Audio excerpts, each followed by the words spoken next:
Salut à tous. Salut.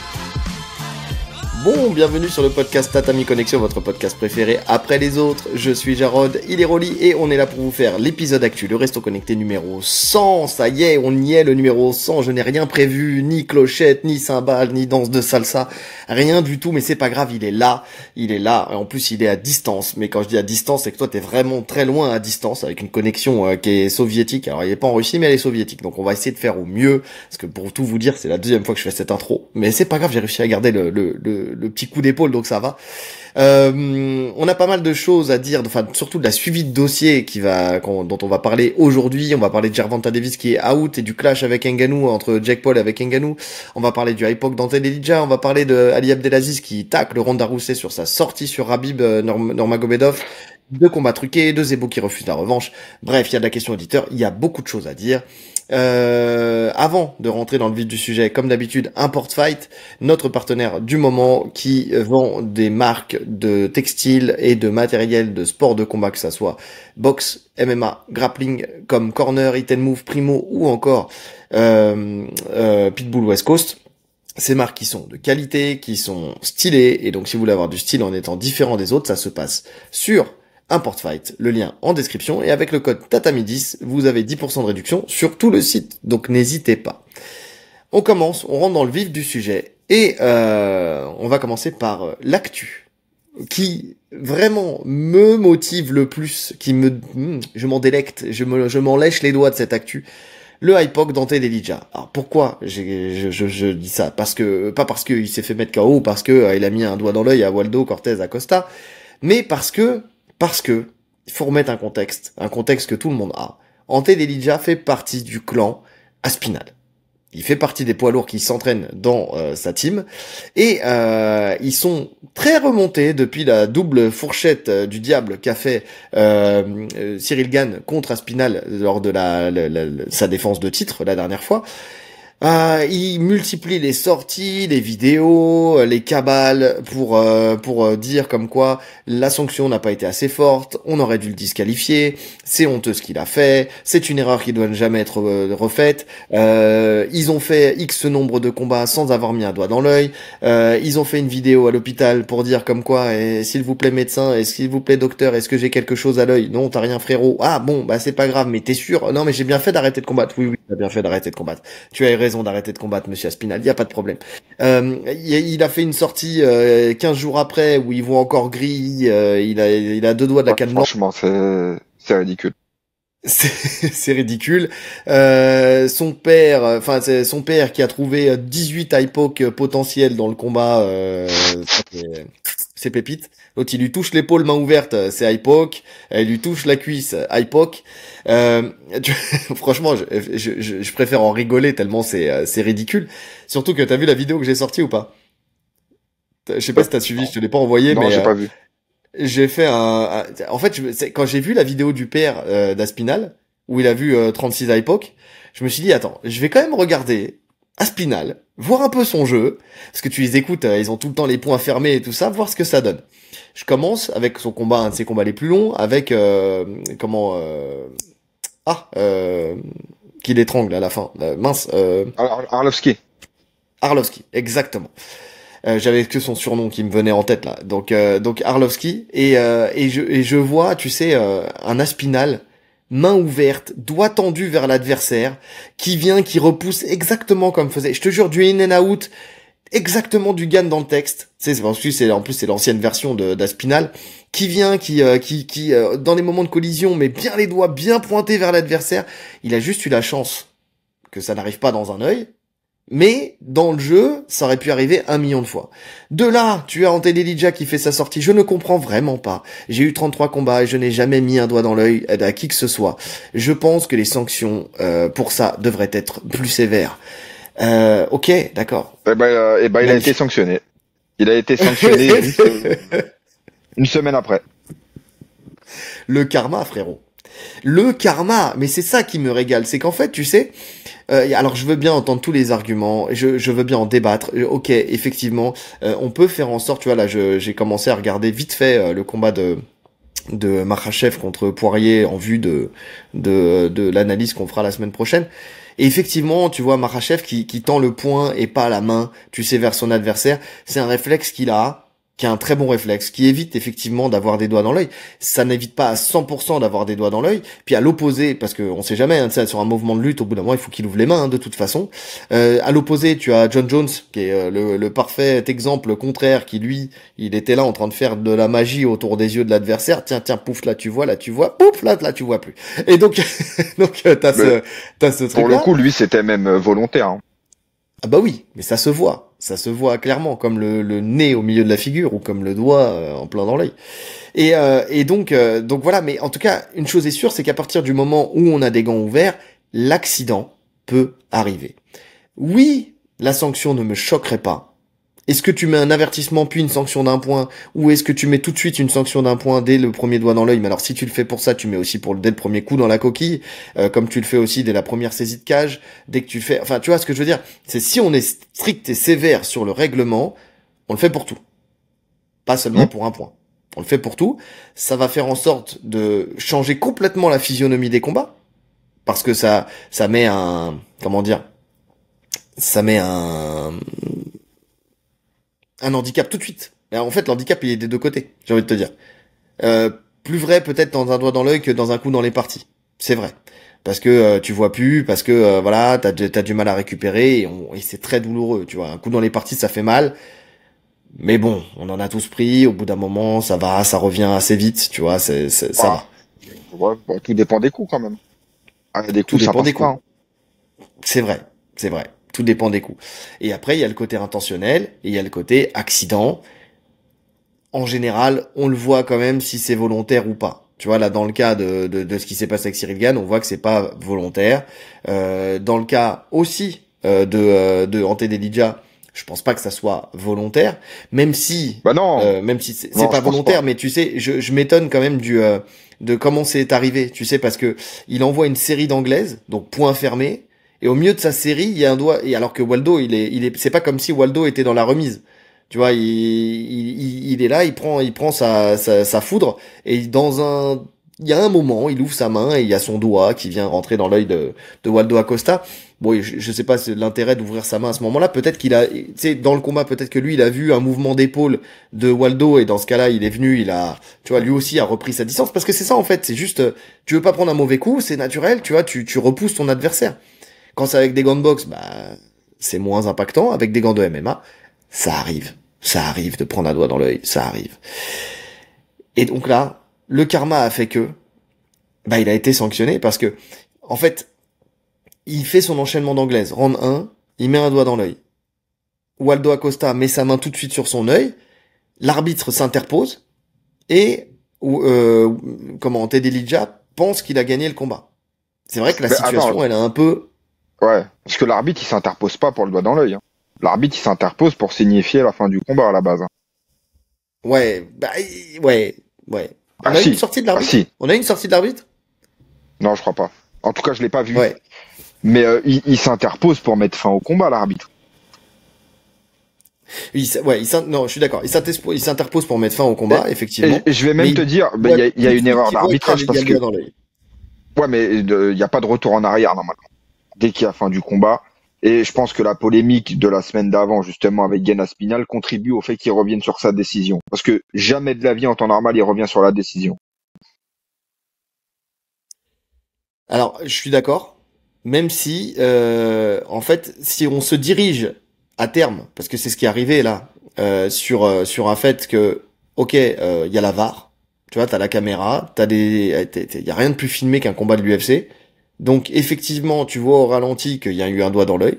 Tu peux revenir sur la décision, ça me choque pas, parce que c'est gagné, ok. Tu vois, tu sais, il va se plaindre après. Je vais lire sa déclaration d'après fight, mais il gagne avec si on suit leur logique, hein, parce qu'on est toujours dans cette logique de karma, avec de la triche. Il met un doigt dans l'œil de l'adversaire, ce qui fait que il peut pas avoir une responsabilité défensive comme elle devrait être, tu vois. Donc non mais, dans les faits, non mais sur le fond, je suis d'accord. Mais ça dénature quand même pas mal de choses, le fait de... Enfin, il signifie la victoire. Je suis pas en train de défendre Delija. Hein. mais il signifie la victoire. Tu sais très bien que tu relâches tout, puisque dans ta tête, c'est fini. T'as gagné. Il décharge complètement, le mec, il hurle, il a gagné, fin de l'histoire, et tu dois repartir au combat. Mentalement, c'est horrible. Mentalement, mais le chaos dans les 10 secondes qui suivent me surprend même pas. En fait, il est plus là, le mec. Bah oui. Non mais oui, c'est très vrai. Bah après, quand t'as combattu, on l'a tous peut-être vécu au moins une fois. Moi, ça m'est arrivé 2 fois à différents niveaux. En grappling, ça m'est arrivé sur ma dernière compétition où j'avais un adversaire, je gagne, je retourne au gradin, je suis en train de retirer mes straps, on me tape sur l'épaule. En fait, il y a un autre adversaire, il faut que tu recombattes là maintenant, tout de suite. Tu sais, j'ai même pas eu mes 5 minutes, rien du tout, j'y suis retourné. J'ai perdu, effectivement, sur ce combat-là, parce que j'étais vraiment plus dedans, j'étais vraiment sorti de mon combat.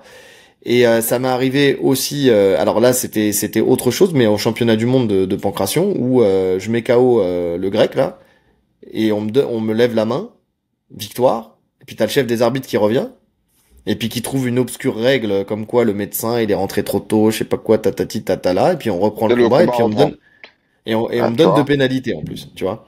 Donc c'est des choses qui arrivent. Sauf que là, je suis pas sorti. En fait, je suis pas sorti de mon combat, mais j'ai dit foutu pour foutu. J'étais à 3 pénalités et je lui ai cassé la gueule parce que je savais que c'était de la triche, sport grec, machin, nanana. Donc j'ai fait un truc qui était pas légal, mais j'ai été prendre ma 4e pénalité, donc j'ai perdu le combat, mais j'ai gagné ma journée. Donc ça c'est autre chose, tu vois. Il y a des fois les victoires c'est pas celles qu'on attend, tu vois. Mais de toute façon je savais que ce combat-là ils allaient pas me le donner, donc il fallait que je me compense différemment. Et donc ouais non je suis d'accord. Effectivement il est complètement sorti de son combat. Il n'y a pas eu de time out de mis en place. Effectivement, je pense que ce que tu dis est très vrai, que le fait qu'il y ait eu la semaine d'avant le doigt dans l'œil, là ils sont en pleine remise en question parce qu'en plus t'as eu une sortie de Herb Dean qui disait qu'il y allait avoir des prises de décision de fait à ce sujet-là et que ça devait être hier d'ailleurs le 4 qu'ils allaient se réunir sûrement pour parler de ça, de savoir comment ils allaient gérer les problématiques de doigt dans l'œil. Je pense pas que ça soit, tu vois. Ouais. En vrai, on tourne autour du pot sur ce sujet, mais c'est impossible de gérer les doigts dans l'œil à partir du moment où t'es en mitaine. C'est pas possible, ça se peut pas. La règle, elle est claire si elle est bien appliquée, et là, pour le coup, la règle, elle est très claire. T'as les doigts comme ça, c'est faute. T'as les doigts comme ça, c'est pas faute. Voilà. Voilà. Après, le mouvement fait que des fois, tu pars avec la main comme ça, et puis dans le mouvement, il y a un doigt qui rentre dans l'œil. C'est ce qui se passe avec Gann. Mais à partir de là, à part accélérer les pénalités, donc être pénalisé dès la première fois, ce que tu disais, je vois pas bien ce qu'on peut changer d'autre. Rien de spécial parce que même, tu sais, il y a tout ce débat autour des gants. Tu sais, d'avoir des gants qui recouvrent les doigts et tout ça, mais enfin, qui recouvrent les doigts, mais qui courbent les doigts. Mais en vrai, moi, j'ai jamais compris en quoi ça présage de pas mettre un doigt dans l'œil. Enfin, tu vois. Au contraire, enfin même limite, moi je sais pas. Après, voilà, c'est peut-être moi qui comprends pas le système, hein, mais quand tu as une main que tu peux ouvrir justement bien plus grande, tu peux te permettre de pousser avec moins de risque si ton doigt il est un peu courbé ou là justement si c'est forcé d'être courbé, tu vois même si tu ouvres ta main et que tu mets les doigts vers le ciel, en fait ils seront toujours courbés vers ton adversaire. Ouais, je sais pas, hein, je suis peut-être con, hein, Non, mais je trouve que mais c'est surtout que tu peux quand même ouvrir ta main avec les gants courbés. Il faut juste forcer un petit peu. Moi, je pense que c'est des jeux qui ont évolué. Parce qu'on parle souvent du Pride où il y avait moins de doigts dans les yeux. Mais c'était une autre époque. Je pense que c'est des jeux qui ont évolué et que maintenant les combattants ont d'autres systèmes défensifs. Pour moi, il y aura toujours des doigts dans les yeux. Et encore, il y en a pas tant que ça en vrai. En vrai de vrai, il y a combien de doigts dans les yeux qui ont réellement été impactants? Il y en a eu là de mémoire. Il y a eu Belal qui prend vraiment un sale de. Je parle à l'UFC. Hein. Je parle pas des autres orgas que je suis pas. Mais ouais, il y en a 3-4 qui sont vraiment impactants. Bah après ça n'empêche pas un combattant de reprendre. Tu vois, ça dépend ce que t'appelles impactant parce que un terme au combat. Oui, on est d'accord. Parce que tu vois, là, par exemple, Waldo Acosta, et c'est là où, tu sais, on parlait, c'est marrant parce que Fight Mind, c'est qui parlait beaucoup, Boulan. parce qu'il faut le dire avec le bon accent, qui parlait du non-verbal d'Aspinal, tu sais, quand il a pris le doigt dans l'œil, où tu sais, il disait, et ça je partage totalement son point de vue, on a vu assez de doigts dans l'œil dans une cage pour voir à quel point normalement, tu sais, t'as ce côté, tu sais, de douleur où où tu sais, t'essaies de tourner ta tête, t'es là, tu hurles un peu, t'essaies de frotter ton œil, tu sais, où t'as des choses, t'as des patterns qui reviennent quand tu prends un doigt dans l'œil. Là, Waldo Acosta, il les avait, ces patterns-là, tu vois, il était là, il essayait d'ouvrir son œil absolument, il était là, en train de crier, en train de se frotter, tu sais, tu sentais qu'il y avait il y avait ce truc de douleur, mais tu sais, le doigt dans l'œil, c'est une douleur qui est assez particulière, c'est pas comme se faire mal ailleurs, c'est vraiment un truc où tu essaies d'ouvrir ton œil, où tu essaies de tourner, tu essaies de regarder en l'air, tu essaies de bouger ton œil, t'as un langage verbal du doigt dans l'œil, tu vois ce que je veux dire? Et tu sens que ça l'a impacté, et que peut-être que s'il avait pas mis KO son adversaire rapidement, tu vois, peut-être que le combat il aurait été tout autre, parce que tu as vu, dès qu'il met le KO, tu vois, il se replaint de son œil, tu vois, il recrie un coup, il se remet la main sur l'œil, tu sens que c'est compliqué pour lui, et que la douleur elle a été forte. Donc effectivement, pour le coup, je pense que tout gros doigt dans l'œil est impactant. Là, le doigt dans l'œil, il était vraiment bien orienté, bien pointé. En plus, avec, c'est pas comme, alors encore une fois, parce que là j'entends aussi beaucoup, oui, sur internet, il y a que des ophtalmos, il y a que des, tu sais, ça veut dire on peut plus parler de rien en fait. Tu sais, en ce moment aussi il y a une trend sur les podcasts et tout ça. Je te jure, la bien-pensance où on peut plus parler de rien. Tu vois, on n'a plus de vécu. On est tous différents, mais on n'a plus de vécu. Il faut être très consensuel, il faut être très. Non mais en plus, ce qui est drôle, c'est que les gens qui disent ça eux-mêmes sont en train de parler du sujet, tu vois. Oui, mais avec la tournure. Tu vois, il faut arrondir les angles. Non, quand tu prends un doigt dans l'œil, si on te fait, tu vois, ça, ou si t'as une action vers l'avant où vraiment tu sens le doigt, tu sais que vraiment qu'il y a la pénétration du doigt, parce que là, c'était sur un enchaînement d'anglaises, donc tu vois le doigt qui rentre, mais avec force, tu vois. C'est pas la même chose. Tu poses la main et tu refermes les doigts et tu viens vraiment mettre une fourchette dans les yeux, c'est ce qui s'est passé là. C'est pas la même chose. L'impact c'est pas le même, la douleur n'est pas la même s'il n'y a pas forcément de lésions supplémentaires. Tu vois, encore une fois, je vais pas faire l'ophtalmo, machin, tatati tatala, il y a pas de problème. Y a pas forcément ça, on n'est pas qualifié pour en parler, mais ce qu'on peut constater, c'est l'état de l'œil quand même, qui est, il a montré une photo de son œil après, le lendemain, je crois, qui est bien rouge. Tu vois, voilà, il y a une comparaison avec l'œil d'Aspinal où il y a une grosse différence. Alors ça veut pas forcément dire quelque chose, hein, parce que je suppose que tu peux avoir, tu peux ne pas avoir l'œil rouge et avoir l'œil très abîmé, c'est une possibilité. Mais en tout cas, il y a une vraie différence de couleur. Aspinal, son nez était plus rouge que ses yeux, pour le coup. Ça c'est sûr. Moi je me suis régalé. Je suis désolé, hein. Je suis désolé, mais je me suis régalé quand j'ai vu les photos, surtout la photo que j'ai partagée, tu sais, oui, il a les yeux bien grands ouverts pour regarder dans l'appareil, là, où je me dis, mais vas-y, je vais pas rentrer dans la conspiration, tu sais, des vidéos où tu le vois, où il se rend compte qu'il est, tu sais, il regarde sur le côté, il se rend compte qu'il est filmé, mais ça, j'avoue, j'étais mort de rire aussi. Ça, c'est le plus drôle, ça. Ça, c'est la plus drôle. Ça, c'est le plus drôle. Mais est-ce qu'il y a une sortie médiatique de Delija derrière? Oui, il y a une sortie médiatique de Delija qui crie à l'injustice. Il a dit, je ne suis pas sûr d'avoir touché l'œil. Mais ça, par contre, frérot, je t'aime bien, mais tout le monde l'a vu en 4K que t'as mis un grand watt dans l'œil, donc il y a pas de souci. Je pense que c'est près de l'œil. Et bien sûr, dans ce cas-là, moi aussi, 72 combats, j'ai jamais mis un doigt dans l'œil de ma vie. Tu vois, parce que c'était autour. Donc, et bien sûr, je veux une vidéo où vous pouvez voir ce geste. Bah, la vidéo, on l'a tous vu, hein. De toute façon, les arbitres l'ont vu, ils se sont basés dessus. L'arbitre n'a pas montré de time-out, mais a arrêté le combat et a donc déclaré ma victoire. Cette décision ne peut pas être changée plus tard. L'adversaire s'est assis, s'est reposé en regardant les images. Le replay a été utilisé après l'interruption, ce que les règles n'autorisent pas. Finalement, le combat a repris de manière irrégulière. Delija a ensuite ajouté, je ne me demande rien de plus, juste de l'honnêteté. Je ne fuis pas la défaite, je respecte chaque adversaire et chaque résultat, mais pas quand la règle est violée et qu'on me vole. Pas de cette manière. Bah, le sport n'a jamais vu ça auparavant. Sur ce point, il a pas vraiment tort. Hein. Sur ce point, il a pas tort.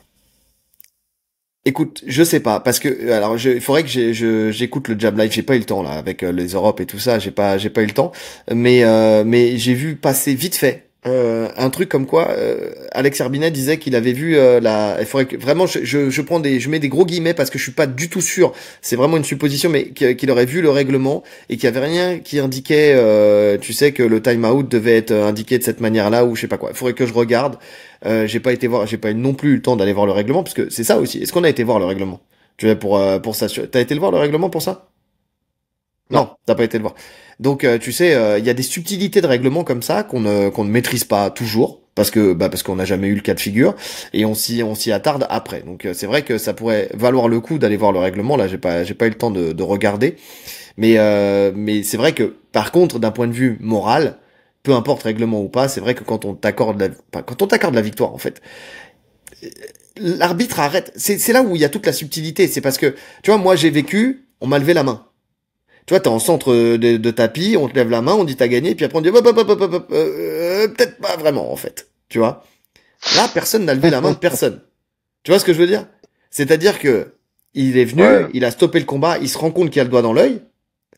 En même temps, est-ce que tu peux vraiment donner la victoire à quelqu'un qui, dans une situation où normalement le combat se serait arrêté parce que doigt dans l'œil, tu vois? C'est-à-dire qu'on en a vu des cas de figure comme ça. Il a pris son doigt dans l'œil. Derrière, si l'arbitre s'en était rendu compte et l'avait vu clairement, tu vois, enfin et encore, il met la main sur l'œil, donc il aurait pu le voir clairement.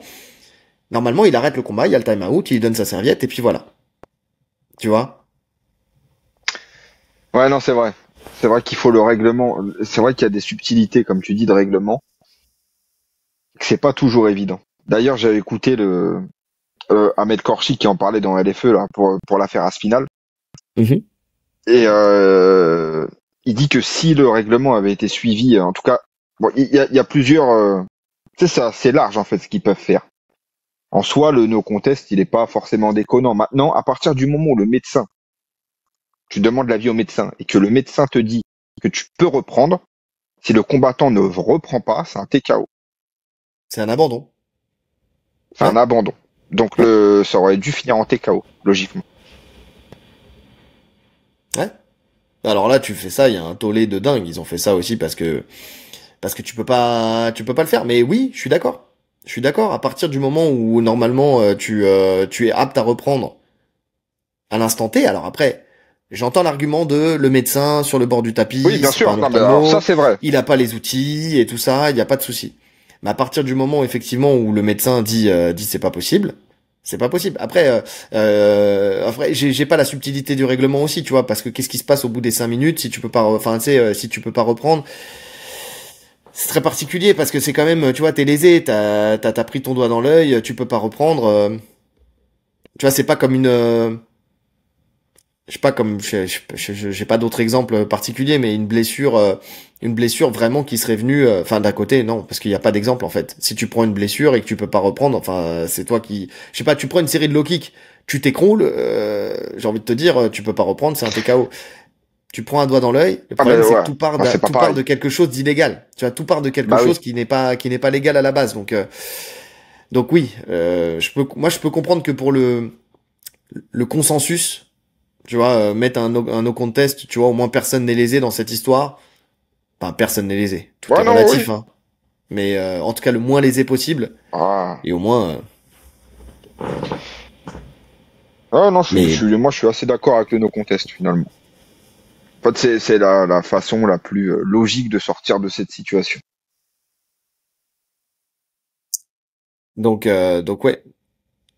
Et d'ailleurs, j'ai pas fini tout à l'heure. En fait, on s'est coupé, mais tu sais pourquoi la vidéo que j'ai faite avec Aspinal. Parce qu'en fait, on est parti sur autre chose, mais en fait, c'était, tu vois, j'ai montré en fait deux cas de figure, le montage que t'as pas vu, deux cas de figure, en fait, où il a la main qui est, tu sais, qui vient, qui se pose et tout ça, et en fait, avec les doigts bien ouverts, et en fait, pour moi, c'était l'équivalent des high poke trouvés par son père. Voilà, c'était juste pour finir. En fait, je reviens dessus parce que je Ouais, me suis ok, dit, en fait, ok. on a Non mais bifurqué, oui, oui, et oui. j'ai pas fini mon histoire, tu vois.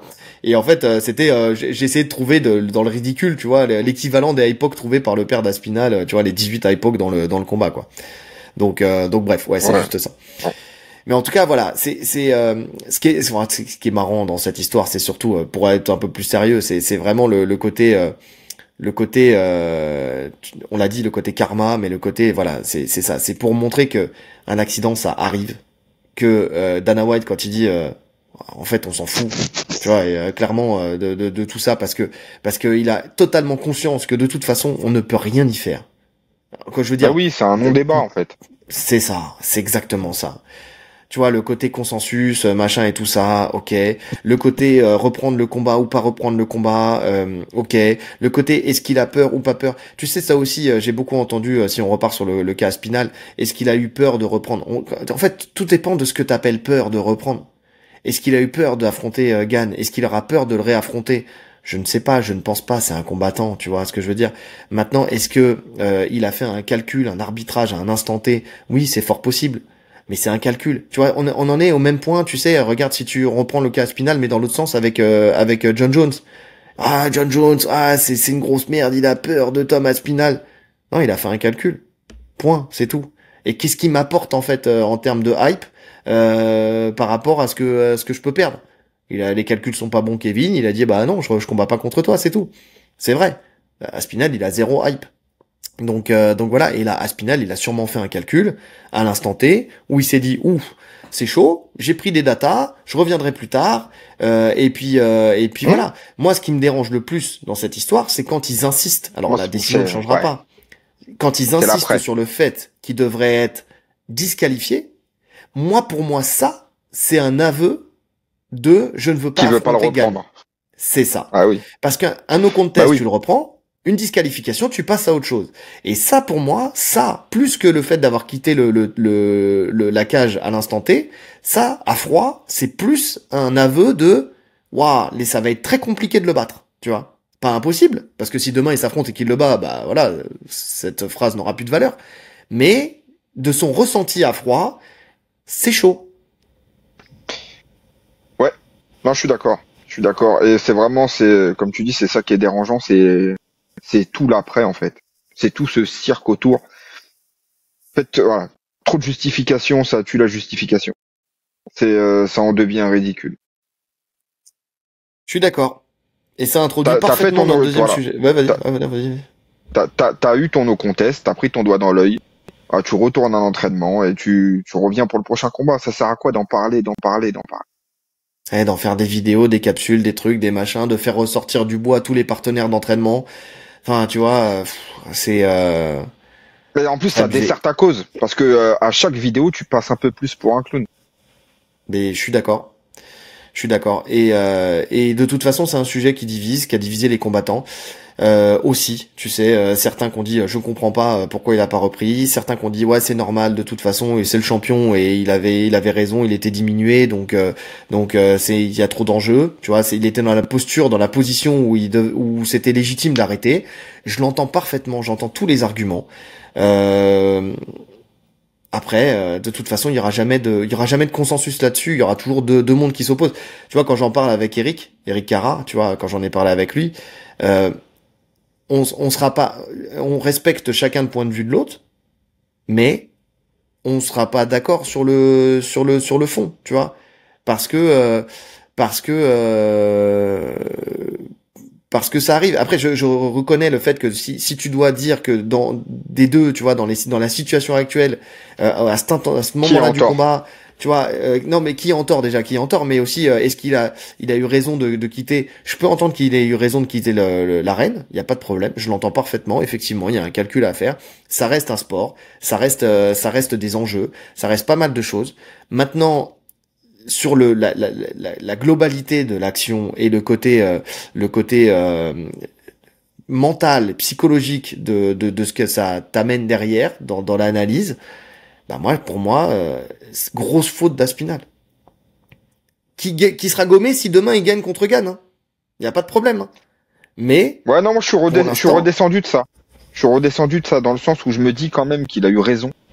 Tu vois, il a eu raison de sortir. Moi, je te dis, le seul reproche, c'est sur l'après, en fait, c'est la suite. Oui, c'est pour ça, mais tu dis la même chose que j'ai dit. Sur le fond, ouais, non, mais sur le fond, il a eu complètement raison, tu vois. C'est vrai que Gann prenait le dessus. À partir de là, même si ça t'enlève ne serait-ce que 3% de vision, c'est toujours 3% contre un mec qui va ultra vite. Je prends pas de risque et puis je reviens sur le prochain combat. Non, non, mais c'est ce que je t'ai dit. Voilà, c'est pour ça, je te dis, à l'instant T, oui, mais par contre, dans la globalité, dans tout ce qui s'est passé, si tu dézoomes et que tu regardes tout au cumulé, c'est plus dommageable pour lui que bénéfique, tu vois. Après, comme je dis, ça sera gommé si demain il se raffronte et qu'il lui met un KO, une soumission, premier round, tu vois. Là, dans ce cas-là, on dira, ok, bon, bah, c'était le plus fort. Tu vois, en tout cas, à l'instant T, ça aura été le plus fort. Maintenant, là, pour le coup, je pense qu'il a compris aussi que Gann, il était dans son soir. Tu vois. Et que lui, non. Ouais. Et que c'était un bon moyen aussi pour lui de reporter l'échéance dans un moment où il espérera être en meilleure forme, parce que là, il était pas en forme. Maintenant, voilà, c'est compliqué. Mais là, en tout cas, ça va mettre un coup à la team Aspinal, cette histoire. Ce que j'allais dire pour clôturer sur l'histoire de base, parce qu'on a plus parlé de Gann Aspinal, mais il est tellement polarisant ce truc. Tout est lié en fait, tout est lié. C'est vraiment pour le coup, les deux histoires sont liées. Pour revenir à Delija, qu'on voyait potentiellement comme un mec aller à la ceinture très vite, hein, on voyait quand même un accélérateur de carrière, il a tellement pas de poids lourd que là il combattait pour être dans le top 5, il me semble. Et bah la KT va pas se renouveler tout de suite parce qu'il perd. Almeida il perd. Non, mais tu sais tous les poids lourds qu'on voyait monter. Ouais, il y a Waldo, oui. Il y a Waldo Acosta. Waldo Acosta, au final, parce que tu sais, l'arbitre arrête peut-être ou pas, ou peut-être, on sait pas ce qui s'est passé dans la tête de l'arbitre à ce moment-là. Est-ce qu'il se rend compte qu'il a le doigt dans l'œil, ou est-ce qu'il arrête vraiment le combat? On sait pas. Même si comme ça de l'extérieur, on dirait qu'il arrête le combat, mais peut-être qu'il s'est rendu compte aussi du doigt dans l'œil, puisqu'il met vraiment sa main sur son œil, tu vois. Donc on ne sait pas. Maintenant, Waldo Acosta, quand même, il est pas éteint hein, par Ante Delija. Il est encore là. Il a encaissé. Il encaisse énormément. Ouais, il a encaissé. Alors ça, c'est vrai qu'il a encaissé. Et derrière, une frappe suffit. Donc pour le coup, pour l'instant, en tout cas, Waldo Acosta, il passe les étapes, les unes après les autres. Et jusqu'où ça ira? Bonne question. On peut pas le savoir, parce que les poids lourds, tant qu'on n'est pas dans le top 3, voilà, on sait pas. Mais en tout cas, pour l'instant, Delija n'est pas monté, mais Waldo Acosta, lui, il fait son trou, là, pour l'instant. Ouais. Bah, Aspinal, du coup, pourra garder la ceinture, hein, parce qu'il avait dit qu'il combattrait pas contre son partenaire, mais c'est pas maintenant qu'il va monter à la ceinture en Delija. Je pense que ça, par contre, ça fait plus chier l'UFC, qu'aurait bien voulu faire un pied de nez à Aspinal en lui calant Ante Delija rapidement dans les pattes pour le... Comme il a dit, je l'affronte pas, et ben, tu sais quoi, t'auras pas le choix. Je pense que l'UFC, ils aiment pas ça. Exactement. Ils ont horreur de ça. Donc, entre ça et le fait... Parce que ils sont pas fous, hein. Il arrive en fin de contrat, Aspinal. Son père, il a déjà dit qu'il renouvellerait peut-être pas le contrat parce qu'il veut que son fils combatte en anglaise. Non, il dit son opinion à lui. C'est pas lui qui a le dernier mot. C'est pas lui qui a le dernier mot, mais en tout cas, c'est sorti. Tu vois, c'est son opinion. Et on sait que Aspinal, il est quand même, tu vois, son père, c'est quand même quelqu'un, tu vois, c'est sa figure. Donc voilà. Demain, tu lui mets Ante Delija ou rien. Sinon, tu combats pas. Et si tu combats pas, bah, ça veut dire qu'on met un titre intérimaire. Et si on met un titre intérimaire et que toi tu combats pas, enfin, tu vois ce que je veux dire? On te bloque, en fait, sur ton contrat. Ah, tu veux aller en anglaise? Ok, mais ça sera pas maintenant. Ça sera dans 3 ans, frérot. Tu vois? Bien sûr. L'UFC, ils auraient très bien pu faire ça, tu vois. Donc voilà, quoi. On verra la suite, en tout cas. En tout cas, on parlait des continuités, des excuses, des sorties, des machins et de tout ça, et ce qui fait que bah derrière tu décrédibilises ton image. On a encore le cas de Baki contre Zebo. Alors lui, Baki, c'est pas Baki en tant que tel, hein, c'est son entourage à Baki. Et comme là, hein, finalement, c'est l'entourage aussi d'Aspinal. Bon, il y a Aspinal aussi dans le lot, mais c'est surtout l'entourage d'Aspinal. Et là, c'est l'entourage de Baki. Zebo refuse la revanche éventuelle sur le fight qui s'est passé, bon bah à la reste 35, où Zebo s'est imposé au 4e round par KO. Baki avait les croisés rompus, il a souhaité la revanche pour montrer que c'était qu'une erreur. Zebo n'est pas pour cette revanche car il dit que ça a assez duré, que ça a duré assez longtemps, qu'il a su gérer Baki même dans la tempête, alors que ça soit en lutte, que ça soit en boxe, que ça soit contre la cage. Et je suis d'accord avec ça d'ailleurs, et que ça ne s'est pas fini rapidement. tu vois. Ça s'est pas fini rapidement le combat. Il y a quand même eu 3 rounds et demi, on va dire. Et donc on a eu enfin il a eu assez de data et d'infos pour comprendre que bah même avec les croisés, parce qu'on l'a dit, hein, les croisés l'ont impacté plus tard dans le combat. En tout cas, au début, il a quand même subi la tempête et on a vu qu'il savait la tenir cette tempête et qu'après il savait performer dans la durée. Là où Baki, certes, avait les croisés, mais aussi a eu un problème de gestion du combat. Il le dit en sortant, qu'il a trop accéléré, qu'il a trop donné tout de suite et que derrière ça l'a minimisé en tout cas pour la suite du combat quoi. Il s'est cramé, il a gaz out pour la suite du combat. Qu'est-ce que t'en penses du fait qu'il veuille pas la revanche? Pas grand-chose. Maintenant, il y a vouloir et pouvoir. Je pense que Arès, ils veulent la revanche. Vu l'engouement qu'il y a eu sur ce combat et les retombées financières qu'il y aura sur la revanche, il n'aura pas forcément le choix s'il est encore champion de l'Arès. Oui, c'est ça, parce qu'il va se passer 1 an minimum avant le retour de Baki. J'écoutais François Maubert qui disait, ça colle avec ce que j'avais dit hein, quand on en avait parlé, qu'il fallait 1 an vraiment minimum. Lui, il voyait 1 an de récupération. Donc là, on est quoi? On était en octobre. Octobre prochain. Donc après 3 mois de prépa, parce qu'on parle 1 an sans prépa. Tu vois, après il y a la prépa du combat. Novembre, décembre, janvier, ouais, il parlait janvier, février pour reprendre dans les meilleures conditions et surtout sans risque que ça repète derrière. Ouais, donc tu vois, bon, c'est trop loin pour se projeter sur une potentielle revanche. Est-ce que Jordan sera encore à l'ARES en janvier de l'année prochaine? Est-ce qu'il sera encore champion? Est-ce qu'il sera encore champion? Est-ce qu'il sera encore à l'ARES? Trop compliqué à dire. Maintenant qu'il refuse la revanche, je sais pas. Ouais, je sais pas ce que ça signifie. Parce que, alors, financièrement, je pense que Baki est la personne qui peut lui rapporter le plus gros chèque, clairement. Et de très loin. C'est le combat qui va lui rapporter le plus. Et, ouais, sportivement, moi, je sais pas. Moi, j'aimerais bien revoir le combat. Honnêtement, j'aimerais bien revoir le combat. Si ça se refait, ça me gêne pas, ce combat-là, tu vois, je vais pas crier au scandale parce que ça se refait. Maintenant, je comprends, en fait, qu'il veuille pas refaire cette revanche. Pour des raisons qui sont simples.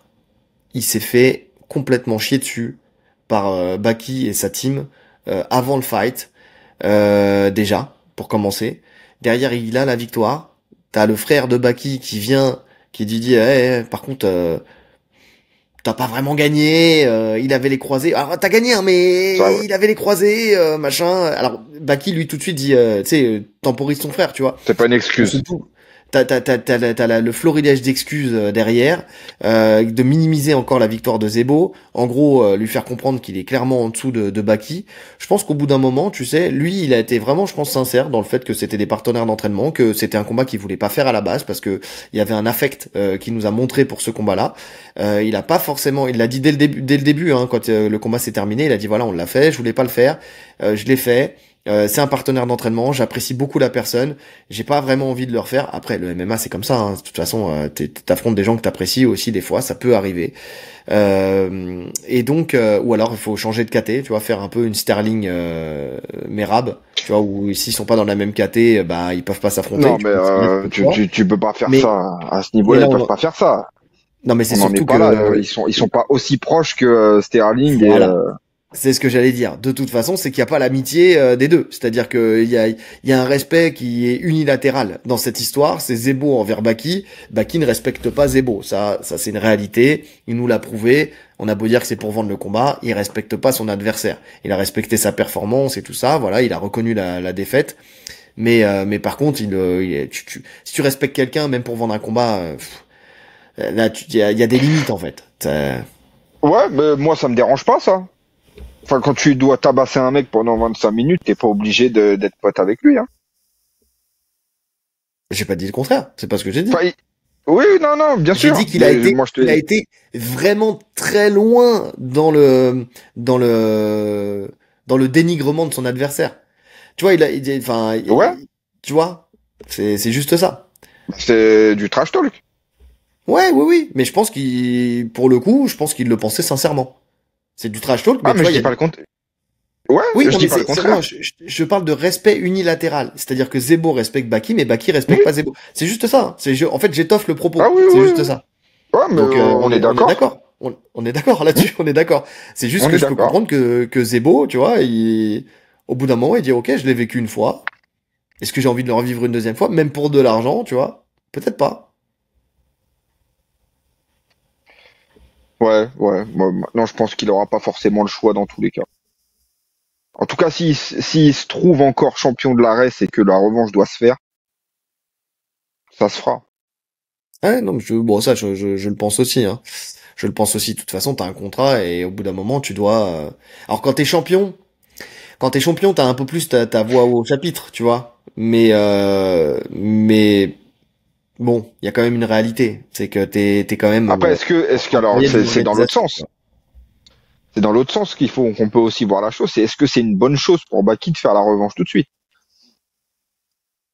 Ça, c'est une bonne question. Parce que quand même, Jordan Zebo, il montre quand même que c'est un énorme travailleur, Mhm. il progresse à chaque sortie. Donc, tu parles de un an et demi avant de revenir. Il y aura encore une grosse évolution de Jordan Zebo. Il y aura de la confiance. Il y aura plein de choses qui auront changé dans le bon sens pour lui. Mhm. Je sais pas si c'est une bonne chose de reprendre tout de suite le mec qui t'a donné ta première défaite et Mhm. grosse défaite en plus qui t'a vraiment éteint. Est-ce que c'est une bonne chose? Je suis pas sûr. Ah, surtout que de l'autre côté, il y aura pas de progression. Il y aura de la rééducation. Tu vois, il y aura pas de Hmm. travail. C'est pas un an de camp où tu corriges tes erreurs. T'auras 3 mois de camp où tu vas préparer un combat. Tu vois, quand t'auras fini ta rééducation. C'est pas la même chose. T'abordes pas le combat de la même manière. Là où Zebo, lui, il va travailler sur sa progression pendant un an et demi, quoi.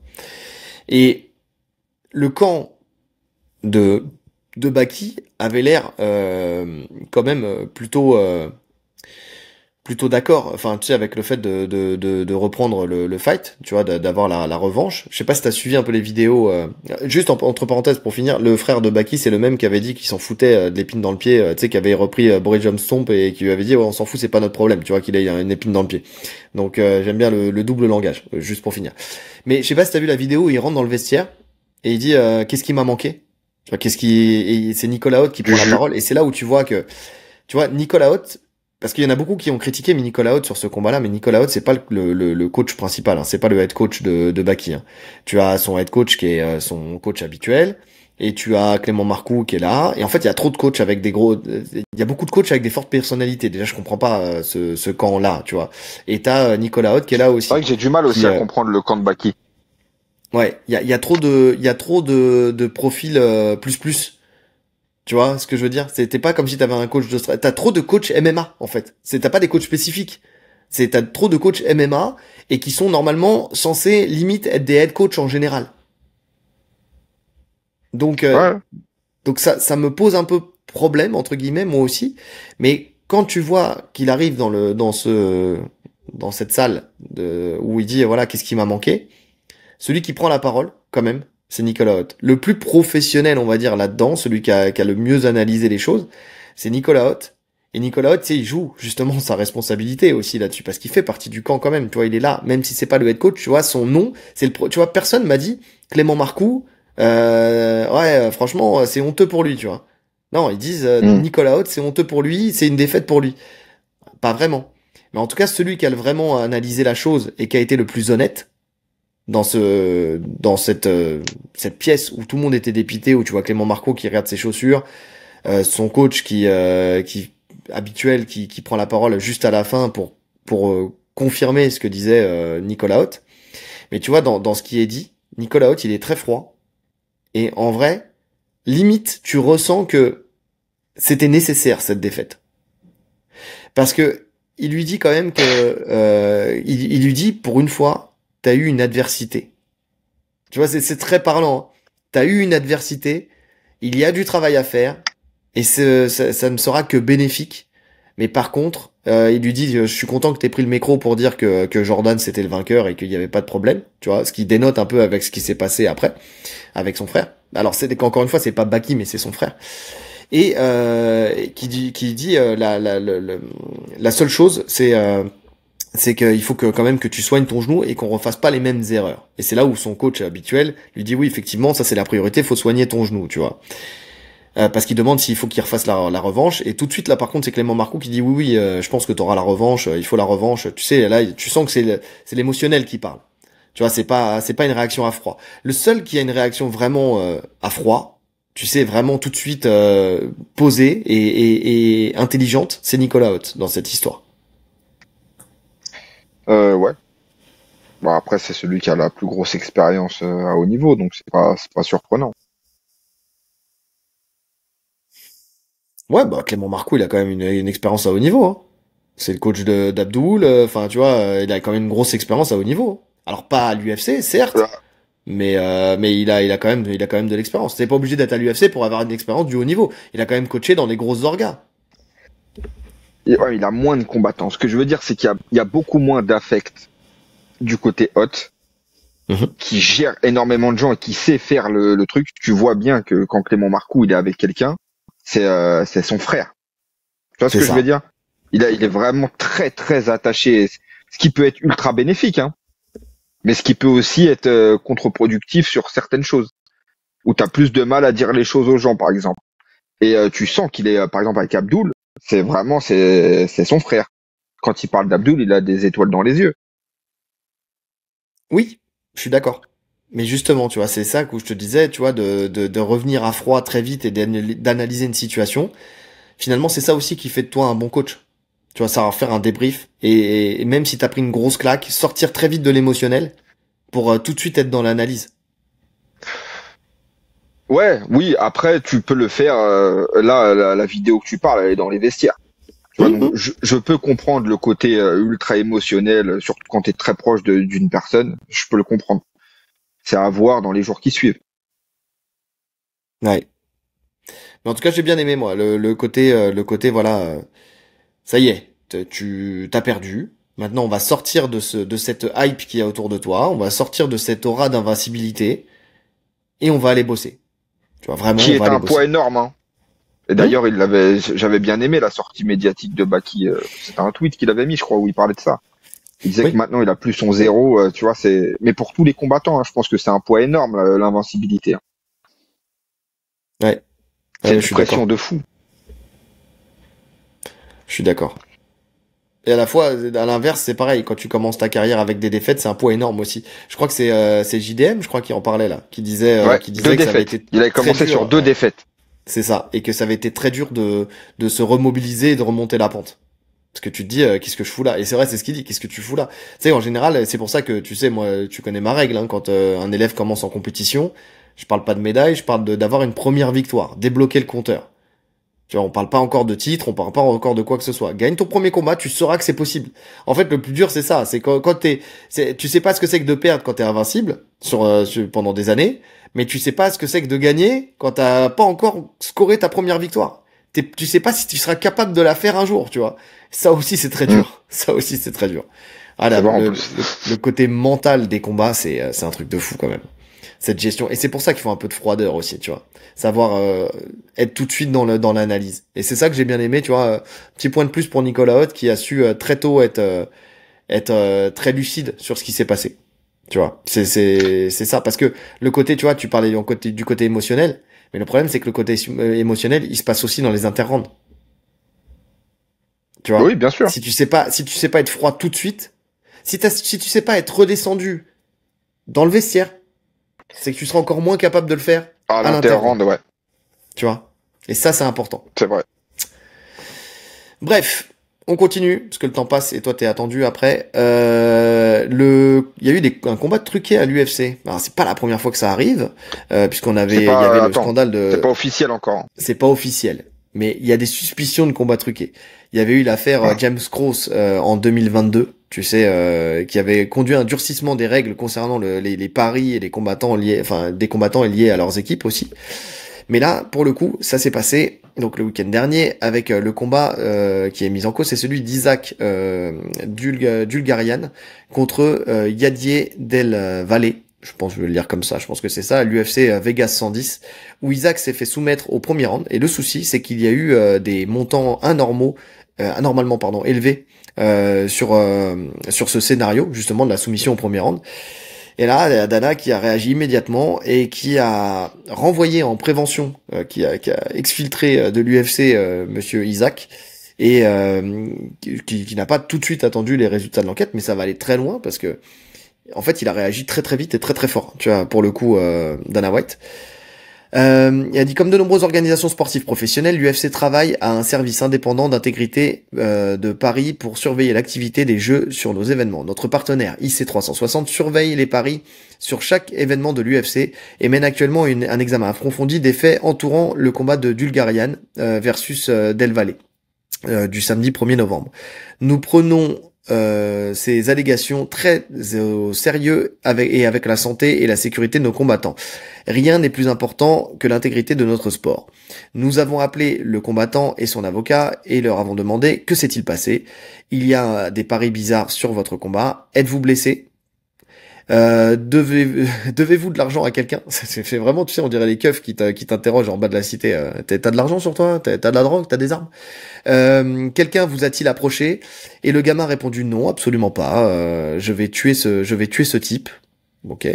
Il dit j'ai parlé à Kash Patel ce matin. Donc ça c'est parce qu'en fait il a appelé directement le FBI, Dana White. Il blague même pas. Il a fait appel au FBI tout de suite. Puis notre bureau s'est rempli d'agents du FBI. Si vous essayez de faire ça, nous serons vos pires ennemis. Nous allons immédiatement nous attaquer à vous avec le FBI et tous les autres moyens dont nous disposons. Nous ferons tout pour vous envoyer en prison. Si c'est pas un gros message envoyé à l'UFC sur le fait qu'il faut pas blaguer avec ça, je m'y connais pas. Non, ça c'est sûr. Non, j'ai pas de doute sur le fait qu'ils sont intransigeants avec ça. Il y a vraiment énormément d'argent en jeu. Maintenant, être sûr à 100% que tu peux veiller à ça, c'est compliqué. C'est très compliqué. Ouais, c'est vrai que c'est compliqué. Après, c'est parce difficile à prouver en vrai. Bah, ça va avec les montants. Tu sais, dans le sens où, tu sais, je pense qu'il y a des datas et que là, effectivement, tu vois, il parle de paris anormalement élevés. Et puis, je pense aussi, tout dépend de la proximité de gens qui parient par rapport aux résultats. Aussi, évidemment. Ça, oui. Ça c'est sûr. Mais s'il y a un mec qui parie pour toi, un seul mec, tu vois. C'est compliqué à prouver, je trouve. C'est vraiment compliqué. Je pense que c'est des trucs qui existent. Hein. Alors, je pense que ça existe à plus forte raison. Plus t'es bas dans le classement, parce que tu veux combler justement peut-être ce manque de salaire. Je pense pas que les champions s'amusent à ça. Ils gagnent assez bien leur vie. Et en plus, je pense que quand t'es champion, tu combats aussi autre chose que pour l'argent. Oui. Il y a des mecs qui savent qu'ils n'iront jamais forcément plus haut et qui veulent engranger un maximum d'argent. Donc oui, c'est des choses qui existent, ça serait mentir de dire le contraire. Après, il y a aussi des combattants qui ont dit qu'ils avaient été approchés justement pour se coucher. Hein. Donc visiblement, ces histoires de paris quand même au niveau de l'UFC, ça va un peu plus loin que juste ce combat-là, tu vois. Et je pense que au-delà de ça, je pense qu'il y a des suspicions de plein de choses. Il y a des combattants qui commencent à sortir justement des dossiers, et je pense que là, l'UFC met vraiment un gros coup de pression pour envoyer un message à tout le monde, tu sais, à vraiment tout le monde. Et on parle de 70 000 $, je crois. Je crois que c'est ça que j'ai lu, 70 000 $ pour te coucher. Ouais. Et j'ai vu aussi que c'était Sterling qui témoignait, comme quoi il avait été approché, je sais plus sur quel fight. Mais, celui contre Petroyan. Attends, est-ce que ça te surprend? Non, ça a toujours existé. Est-ce que ça te surprend? Ça a toujours existé. Et dans tous les sports. Bah, la boxe, surtout, tu vois.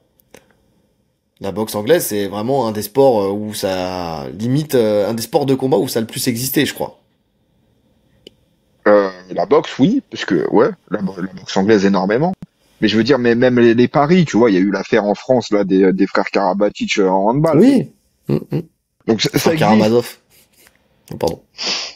Ça existe et pareil, hein, à part voilà, il met un petit coup de pression de temps en temps. C'est vrai que c'est la première fois qu'on en entend parler à l'UFC de cette histoire-là. Non, deuxième. Même s'il y a eu des histoires dans 2022 là. C'était qui en 2022? Bah, c'est ce que je l'ai dit tout à l'heure. Tu n'écoutes ah pas. Oui, et même, et même il y avait eu. Non, mais même il y avait eu le doute et je crois qu'il y avait eu une enquête au Brésil sur Almeida Lewis. Oui, qui va jusqu'au 5e round. Ça avait fait parler cette histoire aussi. Ouais. Voilà, pour le coup, ça avait juste été un mismatch, mais oui, effectivement. Non, mais quand tu sais que Dana White est proche de Donald Trump, mais vraiment très proche de Donald Trump au point de faire un UFC à la Maison Blanche, bon, et que c'est Donald Trump qui a mis en place justement le nouveau patron du FBI, tu vois, qu'il a la main mise sur le FBI. Ah, tu te dis qu'il faut pas blaguer avec ça quand même. Là, blaguer avec l'UFC là sur le mandat de Trump, je crois que c'est pas forcément la meilleure des choses à faire. Hein. Je crois que c'est pas très judicieux pour le coup. Ouais. Il faut je pense que les mecs quand ils font ça, ils pensent pas à ça quand ils font ça, ils s'en foutent un peu. Hein. C'est tu joues, voilà, tu gagnes ou tu perds, mais moi je sais pas quoi dire de cette info parce que je pense que je suis pas surpris en fait, ça existe. C'est pas une surprise. N'oublions pas que le père de Daredevil, il est mort justement à cause d'un combat truqué. Ouais, mais pour l'honneur, il s'est pas couché. Et pour l'honneur, il s'est pas couché. Eh oui, c'est pour ça qu'il est mort. Donc ouais, non, mais c'est pour ça. Mais on verra quand déjà si ça s'avère vrai déjà pour commencer, parce que là, comme tu l'as dit, c'est vraiment une suspicion pour le coup. Et on verra, on fera une suivi de dossier. Et surtout, moi, ce qui m'intéresse, c'est surtout, c'est pas trop ce cas-là de figure, c'est ceux qui sont vraiment abordés pour se coucher, tu sais, parce que visiblement, il y aurait une vraie ampleur, même avec des gens connus de l'UFC dedans. Enfin, tu vois ce que je veux dire. Là, je sors pas de nom parce qu'il y a pas de, mais c'est Benjamin, tu sais, le pote de Gildas, qui m'a dit un nom. Je te le dirai en off au pire. Il y aurait des arbitres, des trucs comme ça. Donc, tu vois, c'est pour le coup, ouais, si jamais ça pète et que l'enquête mène à plus gros, tu vois, là, ça deviendra un sujet très intéressant. Ouais, peut-être même des juges. Peut-être même des juges. Eh oui, pourquoi pas. À voir. Bon, on enchaîne. On enchaîne avec Ali Abdelaziz qui réagit aux propos de Ronda Rousey sur Khabib Nurmagomedov. Qu'est-ce qu'elle a dit? Elle a dit: je pense que la seule raison pour laquelle les fans de MMA sont à genoux devant Khabib, c'est parce qu'il a pris sa retraite avant d'atteindre ses limites. S'il avait continué à combattre jusqu'à ce point, tout le monde dirait: Khabib ne vaut rien, il n'a jamais rien valu.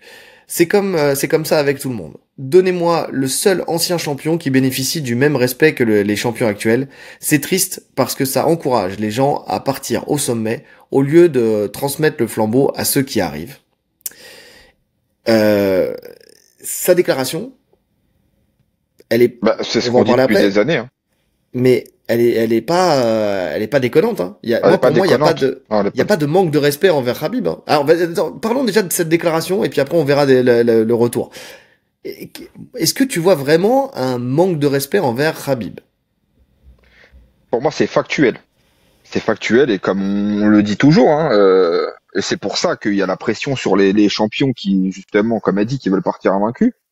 Parce que si tu pars sur une défaite, on oublie tout ce que t'as fait avant. Et on te chie à la gueule. Eh oui. C'est ce qu'avait dit Kamaru Usman. Hein. Rien n'est plus court que la mémoire d'un fan de MMA.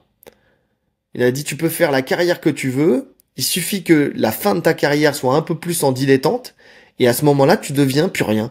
On le voit avec John Jones.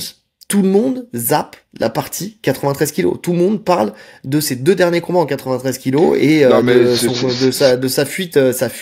Mais c'est même pas un bon exemple, John Jones, parce qu'il reste encore sur des victoires.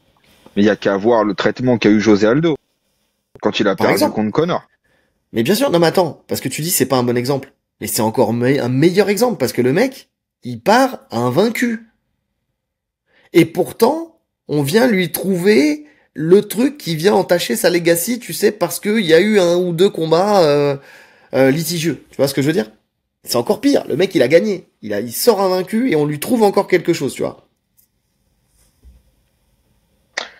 Ouais. On lui prête des défaites imaginaires, tu vois, tu sais par exemple, s'il avait combattu contre Aspinall, il aurait forcément perdu. Donc, comme dans l'esprit des gens, il aurait forcément perdu, il part sur une défaite. Tu vois, tu vois ce que je veux dire? Jusqu'où ça va quand même? J'essaye de réfléchir aux champions qui ont conservé quand même une image en partant. Bah, Georges Saint-Pierre. Ouais, mais il part sur une victoire. Non, mais il part sur une victoire et encore. Tout le monde dit, ok, il a pris une double ceinture, mais il l'a pris contre Bisping, tu vois, il a choisi son moment pour y aller. Oui, mais ça, on s'en fout. Bah, oui, tout le monde ne dit pas ça. Tout le monde le dit pas, mais il y a une partie des gens qui le dit quand même, tu vois. Mais il a une bonne aura. Georges Saint-Pierre, Georges Saint-Pierre, hein, il a quand même une très bonne aura. Mais c'est vrai que des mecs, là, parlons des mecs qui ont perdu, Bah, Volka. Tu vois, Volka, quand il a commencé à perdre, il y avait plus de respect sur Volka. Aucun. Il y avait plus de respect du tout sur Volka, alors que c'était le numéro 1 pour le faire prendre. Et c'est pour ça qu'il aurait dû partir. Non, je suis pas sûr qu'il aurait dû partir. Juste après sa victoire, là. Il regagne sa ceinture, merci, bonsoir. Il bat Diego Lopez. Tu vois, dans l'idéal, après, ça dépend comment il va finir, en fait, là. Tout dépend de comment il va finir sa carrière. Mais dans l'idéal, tu bats Diego Lopez, qui était le principal prospect, tu le bats avec la manière, tu t'en vas, merci, j'ai plus rien à prouver. Et là, tu restes sur une image très positive, tu vois. Là, demain, il enchaîne une ou deux défaites, il retourne dans la spirale négative dans laquelle il était avant de reprendre sa ceinture. Mais, étant donné qu'il l'a déjà vécu, je pense qu'il s'en fout, il l'a capté maintenant. Tu vois, tu tombes plus de haut, en fait. Tu sais comment est le public. Tu sais qu'à la moindre défaite, de toute façon, tu seras une merde à leurs yeux. Oui, là, on parle de l'image aussi que ça renvoie, tu sais. Tu vois, parce qu'elle parle des fans de MMA. En fait, son débat, c'est sur les fans de MMA, tu vois. C'est surtout ça. Sur l'image qu'ils ont, et là, le fait de déifier un Khabib Nurmagomedov parce qu'il est parti invaincu, tu vois. Et qu'il s'est arrêté. Alors, on sait pourquoi il s'est arrêté, hein, aussi, hein. On sait quelle était à l'instant T, la problématique qui a fait qu'il a arrêté, la mort de son père et tout ça. Ça, c'est un très bon argument. Mais effectivement, il y a ce truc-là, quoi. Cette déclaration, je la comprends. Et elle est très juste, hein. Et comme tu dis, là, de ce que tu dis, je vois pas de manque de respect. Non. C'est juste quand elle dit. Mais moi, j'ai pas lu la déclaration comme ça. C'était un peu plus cru les mots que j'ai lus. Ah ouais. Bah moi, en tout cas, c'est ça que j'ai. Ah ouais, pourquoi on n'est pas monétisé, on s'en fout, vas-y dis. Après, t'as peut-être un problème avec le très haut, mais. C'était beaucoup plus vulgaire. C'était beaucoup plus vulgaire. C'est une merde, c'est ça? Non, c'était dans le sens de ce que t'as dit, mais c'était d'autres mots. Mais bon, c'est pas le fond du problème. Sur le fond de ce qu'elle dit, c'est le sens global. Elle a raison. Oui, parce que quand elle dit Khabib ne vaut rien et il n'a jamais rien valu, elle prête les propos du public, tu vois. C'est pas les siens en plus. C'est en fait parce que en vrai de vrai, elle l'a vécu. Elle l'a vécu. Elle est passée de la plus grande star féminine, voire d'une des plus grandes stars, tout sexe confondu, mondial, homme, femme confondu. Ouais. C'est ça. À prendre 2 défaites et derrière n'être plus rien qu'une fragile en fait, tout simplement. Ouais. C'est ça le truc. Elle est passée de la grandeur à la décadence. Eh oui. Et c'est pour ça que, tu vois, Ali Abdelaziz, quand il répond, tu vois, lui, on sent qu'il est dans l'émotionnel et qu'il défend son poulain, tu vois, son ami. C'est de la jalousie. Khabib est une icône. Ronda, quand elle était championne, elle était une grande athlète, c'est vrai. Mais les filles qu'elle a battues n'étaient pas très athlétiques. Quand elle a rencontré Amanda Nunes, elle a perdu. Elle ne peut pas se comparer à Khabib. Elle n'est pas une goat. Elle est juste malheureuse. Si elle pense être la meilleure que lui, qu'elle revienne. Kayla Harrison, son ancienne amie, serait ravie de lui ouvrir la porte et de lui mettre une raclée. Je suis très choqué de l'entendre parler de Khabib de cette façon. Alors déjà, Ronda Rousey à l'instant T, quand elle était, enfin tu vois, elle a fait. Si on compare les chiffres de pay-per-view, je suis sûr que Ronda Rousey faisait plus de pay-per-view que Khabib. Donc quand déjà il vient dire que c'est une jalouse et tout ça. Bon, je pense que dans sa carrière, elle a rien à envier à Khabib. Quand il dit que le niveau n'était pas extraordinaire, On va pas refaire la carrière de Khabib, hein, mais il a affronté trois après, personnes.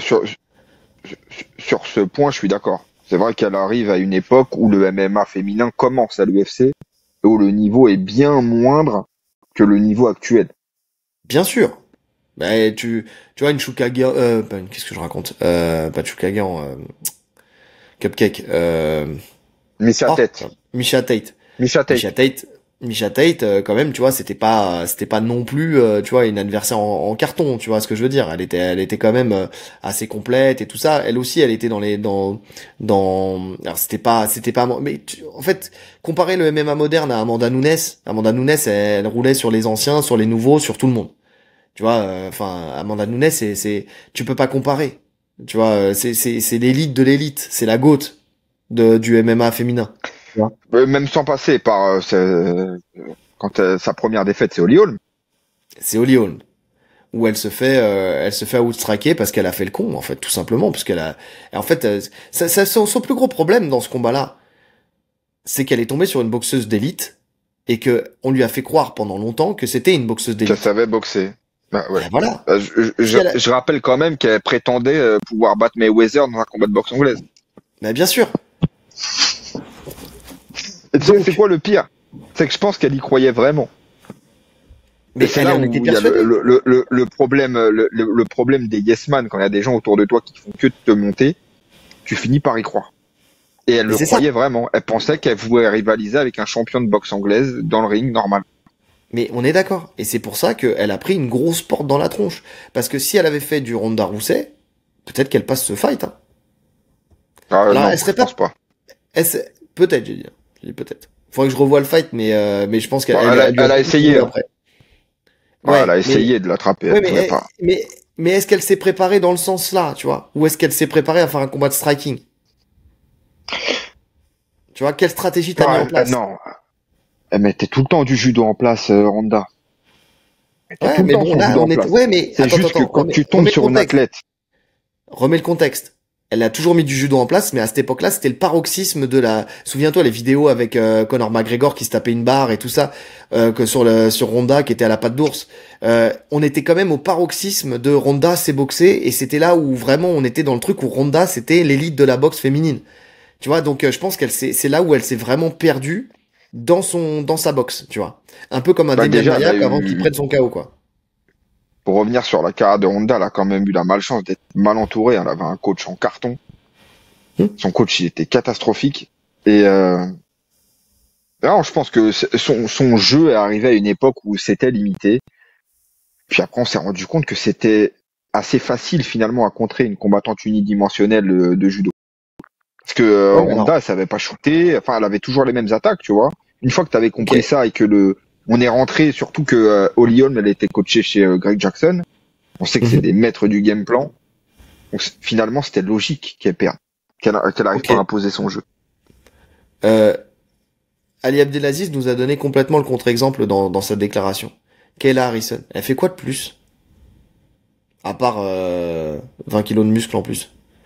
Finalement, le jeu n'est pas bien différent. Hein. Non, mais je pense qu'elle le fait mieux. Dans le sens où Ronda actuellement, elle est pas championne à l'UFC. Bah, je sais pas. Parce que aujourd'hui, en fait, faut remettre les choses, et ça, on en a déjà parlé, mais il faut remettre les choses dans un contexte. C'est-à-dire qu'à l'époque, elle s'entraînait pour un contexte qui était celui de l'époque. Si elle arrivait aujourd'hui, elle s'entraînerait avec un update de sa formation, tu vois. Même dans son judo et tout ça, je pense elle ferait différemment. Donc pour le coup, je pense qu'elle combattrait pas de la même manière, tu vois. Mais Kayla Harrison, elle est championne. Qu'est-ce qu'elle fait de plus? Elle fait de la boxe approximative, du judo et du contrôle au sol. Ouais, et Je te il prends y un a quand autre même une exemple. grosse différence. Ouais, Mackenzie vas-y. Dern. Mackenzie Dern. Qu'est-ce qu'elle fait de plus? Elle a amélioré sa boxe anglaise. Ah, c'est indéniable. Elle boxe bien mieux déjà. Elle Non, boxe non, mais bien mieux. aujourd'hui. Mais tu remets ça il y a un an ou deux, tu vois. Elle était pas championne il y a un an ou deux. Non, mais tu vois, ce que je veux dire, c'est que elle aurait peut-être travaillé différemment, tu vois. Ça va peut-être travailler différemment. Ce que je veux dire, c'est que tout est valable à un instant T. C'est-à-dire qu'est-ce qu'elle avait besoin de faire plus à une époque où effectivement il y avait moins de niveau. Peut-être qu'aujourd'hui, si c'était son âge de l'époque aujourd'hui, hein, je veux dire, hein, pas genre elle revient. Me faites pas dire ce que j'ai pas dit. Si elle revient, elle est jamais championne. Hein.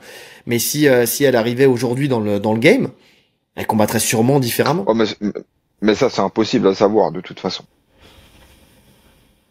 Non mais c'est impossible à savoir, mais on peut se mettre d'accord sur le fait que quand le jeu il évolue, tu peux faire des updates toi dans ton jeu. Tu peux. Maintenant, est-ce que tu dans ce cas-là, tous les combattants de l'époque, tu vois ce que je veux dire, ils étaient, enfin, tu vois, ils avaient tous un style qui était valable pour l'époque. Tu vois, dans ce cas-là. Oui. À 2 exceptions près, qui étaient John Jones et Georges Saint-Pierre. Oui. Bien sûr qu'elle aurait pu faire des ajustements. De là à dire qu'elle serait championne actuellement, ça on est incapable de le dire. On est d'accord. On n'a pas de boule de cristal. Je pense quand même que si on prend la combattante telle qu'elle était, et on l'a vu dans ses défaites, mentalement, il y avait des grosses failles. Ah oui, ça, bien sûr. Donc c'est pour ça que je te dis qu'avec l'opposition qui est actuellement, elle serait pas championne. Elle a bénéficié du fait de rouler très très facilement sur des combattantes. Et quand il y a eu de l'adversité, elle a sombré, mais elle a sombré jusqu'à aller jusqu'au suicide quasiment. Oui, bien sûr. Non, mais je sais pas parce que quand tu vois la qualité de cette KT, franchement, c'est la KT la plus morte des 3 KT féminines. Il y a de la place, hein. Il y a largement de la place. Hein. Et n'oublions pas que Misha Tate, elle est encore classée. C'est vrai. Donc bon. Non, je sais pas, tu vois, j'en suis pas si persuadé que ça. Maintenant, au-delà de ça, pour le coup, une chose est sûre, c'est que elle est malheureuse. Je pense pas qu'elle soit si malheureuse que ça. Elle a fait sa vie dans le catch, elle a gagné beaucoup d'argent, elle est heureuse en amour. Y a pas de problème. Familialement parlant, elle est très heureuse. Elle a pas envie de revenir au MMA. Elle continue à s'entraîner. Je pense qu'elle est pas du tout malheureuse. Je vis pas chez elle. Je peux pas affirmer tout ce que t'affirmes. D'apparence. Voilà, d'apparence. Mais il le sait pas non plus. Hein. Ali Abdelaziz. Non. Il le sait pas non plus. Personne. En tout cas, nous on le sait pas. Et si elle pense être meilleure que lui, qu'elle revienne. Mais ça, cet argument-là, tu vois, j'aime beaucoup cet argument-là parce que si on pense que Khabib c'est le GOAT, qu'il revienne et qu'il le prouve. Ouais, non, ça n'a pas de sens. Mais tu sais quoi, je pense vraiment que je pense que la réponse, en fait, je pense qu'il a pas compris la déclaration. C'est aussi simple que ça. Soit on lui a rapporté, soit alors c'est une possibilité. Hein. Tu sais, des fois, t'es en interview, il y a un mec qui va te dire ouais, un tel a dit ça, il te déforme complètement le propos. Et il te fait passer ça pour une attaque et tu réponds et on reposte la réponse. C'est une possibilité. Oui, c'est une possibilité. Ouais. Donc c'est possible qu'il ait une autre version de l'histoire, mais si ça a été dit tel que tu l'as dit, sa réponse elle a aucun sens. C'est même pas la réponse à la phrase de Ronda en fait. Bah non, c'est une réponse à l'orgueil. Tu vois, à l'émotion. En tout cas, Henri Cerudo aussi, il a pris la parole sur Khabib. Il dit, il n'en a pas fait assez. Je l'ai déjà dit à Khabib. On a eu une discussion très animée là-dessus. Tu m'étonnes que ça devait être animé. Je ne veux pas me disputer avec lui, mais je ne le mets pas devant moi. Je ne le ferai jamais. S'il était monté d'une ou 2 divisions et qu'il avait fait ce que j'ai fait, là, oui, je le mettrais au-dessus. Je pense vraiment qu'il aurait pu accomplir des choses incroyables. Stylistiquement, je crois même qu'il aurait pu devenir champion en 84, alors qu'il vienne des 70 kilos. Bon. Là, j'apporte pas trop de crédit à cette déclaration. J'entends ce qu'il dit, dans le sens où lui, il a pris le risque d'aller chercher 2 ceintures et tout ça, et même d'aller potentiellement chercher une 3e de mémoire. Donc j'entends la prise sur la prise de risque, tu vois. Attends, c'est plus facile. C'est plus facile de passer de 57 à 61 que de 70 à 77. Je suis d'accord. Il y a aussi cette réalité. Ouais, non, mais ça, on revient sur des débats stériles. Il y a une question dans le Jab Life qui est le dernier Jab Life que j'ai écouté là, qui est intéressante, je trouve. Pour revenir sur Khabib, ça n'a rien à voir. Mais c'était si Makhachev là prend la ceinture de JDM. Enfin, même pas s'il prend la ceinture de JDM. Lequel est le plus grand entre les deux? Lequel a eu la meilleure carrière en lightweight? Non, mais la question, elle a pas de sens.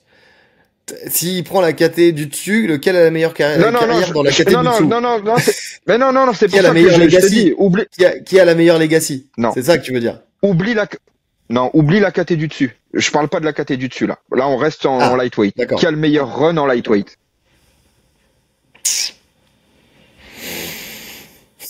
Bonne question. Pour moi, ils ont affronté sensiblement les mêmes personnes dans le haut du panier. Hein. Poirier. Gaethje. Mm-hmm. Il y a Oliveira d'un côté. Il y a Conor de l'autre. Il y a Volkanovski qui vient d'en dessous. Et le premier combat était chaud. Bon, mais c'est vrai que ça se vaut plus ou moins. Ils ont affronté les mêmes personnes. À ceci près que on va dire que les adversaires, quand ils étaient face à Khabib, ils étaient plus dans leur prime peut-être. Mais à la fois, quand un Poirier face à Islam, hein? Je suis même pas sûr. Non, justement, c'est pour ça que j'avais nuancé. C'était plus dans leur prime. Qu'un Poirier face à Islam, en fait, il était peut-être plus abouti techniquement. Tu vois? Ouais. Maintenant, si la semaine prochaine, t'as Islam qui prend la ceinture à JDM, est-ce qu'on peut dire qu'il a une meilleure carrière de Khabib qui passe au-dessus? Oui. Et si on part du principe qu'ils sont à peu près similaires dans les personnes qu'ils ont affrontées, dans les profils, c'est dans leur trajectoire en 70, et que lui va chercher une deuxième ceinture, oui, il est au-dessus, largement. Il aura fait ce que Khabib ne voulait pas faire. Alors qu'il était, là où je suis d'accord par contre avec Henry Cejudo, c'est qu'il avait la force physique et le gabarit pour le faire. On sait que le mec cutait énormément, tu vois. Et qu'il a une force de mule. Maintenant, je pense aussi que, et je crois il me semble que c'est ce qu'ils disent dans Jab Life, que même si il aura une legacy plus grande, Makhachev, il restera en dessous de Khabib aux yeux des gens. Parce que ça a été le premier. Parce que c'est vrai que c'est une réalité. Hein. Dans la cage, il avait cette domination que n'a pas Makhachev. Je suis d'accord. C'est une question d'aura. C'est l'aura, puis il a une aura qui est bien meilleure et qui continue à être bien meilleure. Il y a une pression Khabib qui a sur tous les combattants. Bref, faut qu'on avance. Parce que toi tu t'es attendu, donc c'est pour ça, il faut qu'on avance. On a encore quelques sujets. On va parler des annonces de fight et on va commencer avec Kevin Jousset qui va affronter Patrick Abirora au PFL Lyon le 13 décembre. C'est marrant parce que les deux en plus fight se passent le 13 décembre mais pas sur la même organisation, les deux combats dont on va parler. Abirora voulait un vétéran UFC, il l'a eu. Abirora c'est 7-0, c'est 6 KO, une décision. Mais c'est surtout 27 combats amateurs avec 21 victoires et 6 défaites. Jousset, c'est moins d'expérience finalement. C'est de l'expérience à plus haut niveau, mais c'est moins d'expérience au cumulé puisqu'il a 10-4 avec 4 KO, une soumission et 5 décisions et il reste sur 2 défaites qui ont donné fin à son contrat UFC. Il devait affronter Abdullah Abdouragimov au PFL, ça s'est pas fait. Aujourd'hui, il prend un Patrick Abirora. Première des choses qui me vient à l'esprit, Kevin Jousset, bonhomme. De prendre ce risque, tu sais, je suis d'accord. Tout à son Je suis d'accord. Parce qu'on parle beaucoup de Patrick qui affronte Kevin Jousset qui a pas mal d'expérience. Mais le plus gros risque, il est du côté de Kevin Jousset, là. Ouais. C'est lui qui prend le plus gros risque. Il a pas forcément grand chose à gagner. Il sort de l'UFC. Donc ça veut dire que l'UFC estime qu'il n'est pas au top niveau mondial. Il sort de l'UFC, il va au PFL et il affronte un jeune qui monte. Mais s'il perdait contre Abdul à la limite, Abdul on sait qu'il fait partie du top mondial. Hein. Même hors UFC, il n'y a pas de souci. Puis il y a une opposition de style de malade. On sait pas encore. Patrick, on sait pas encore. On sait pas encore parce que c'est le début, c'est une ascension. En plus, c'est pas sa KT. C'est pas sa KT à Patrick. Hein. Patrick, c'est un lightweight. Hein. Donc, énorme risque de Kevin Jousset parce que s'il perd contre Patrick, sa cote, elle va vite descendre. Tu prends une troisième défaite et en plus sur ton entrée au PFL, où normalement quand t'arrives de l'UFC, t'es censé quand même être dans le haut du panier d'une autre organisation, tu vois. Ouais, En plus sur un combat franco-français, enfin pas franco-français puisqu'il est belge, Patrick Avirora, mais on se comprend, tu vois, c'est les cousins, tu vois, donc c'est ça a plus de retentissement. Ouais, c'est comme ça qu'on dit. Bah, j'ai fait une tour. Plus de retentissement. Si c'est que si ça c'est face à un étranger, tu vois qu'on connaîtrait moins, tu vois entre guillemets, où tu as encore ce doute de se dire ouais bon on savait pas trop comment il était. Là pour le coup en France c'est un gros coup de tonnerre s'il perd ce fight, effectivement. Donc franchement gros respect de sa part de prendre ce fight là. Bon je pense qu'il est suffisamment confiant. Ouais.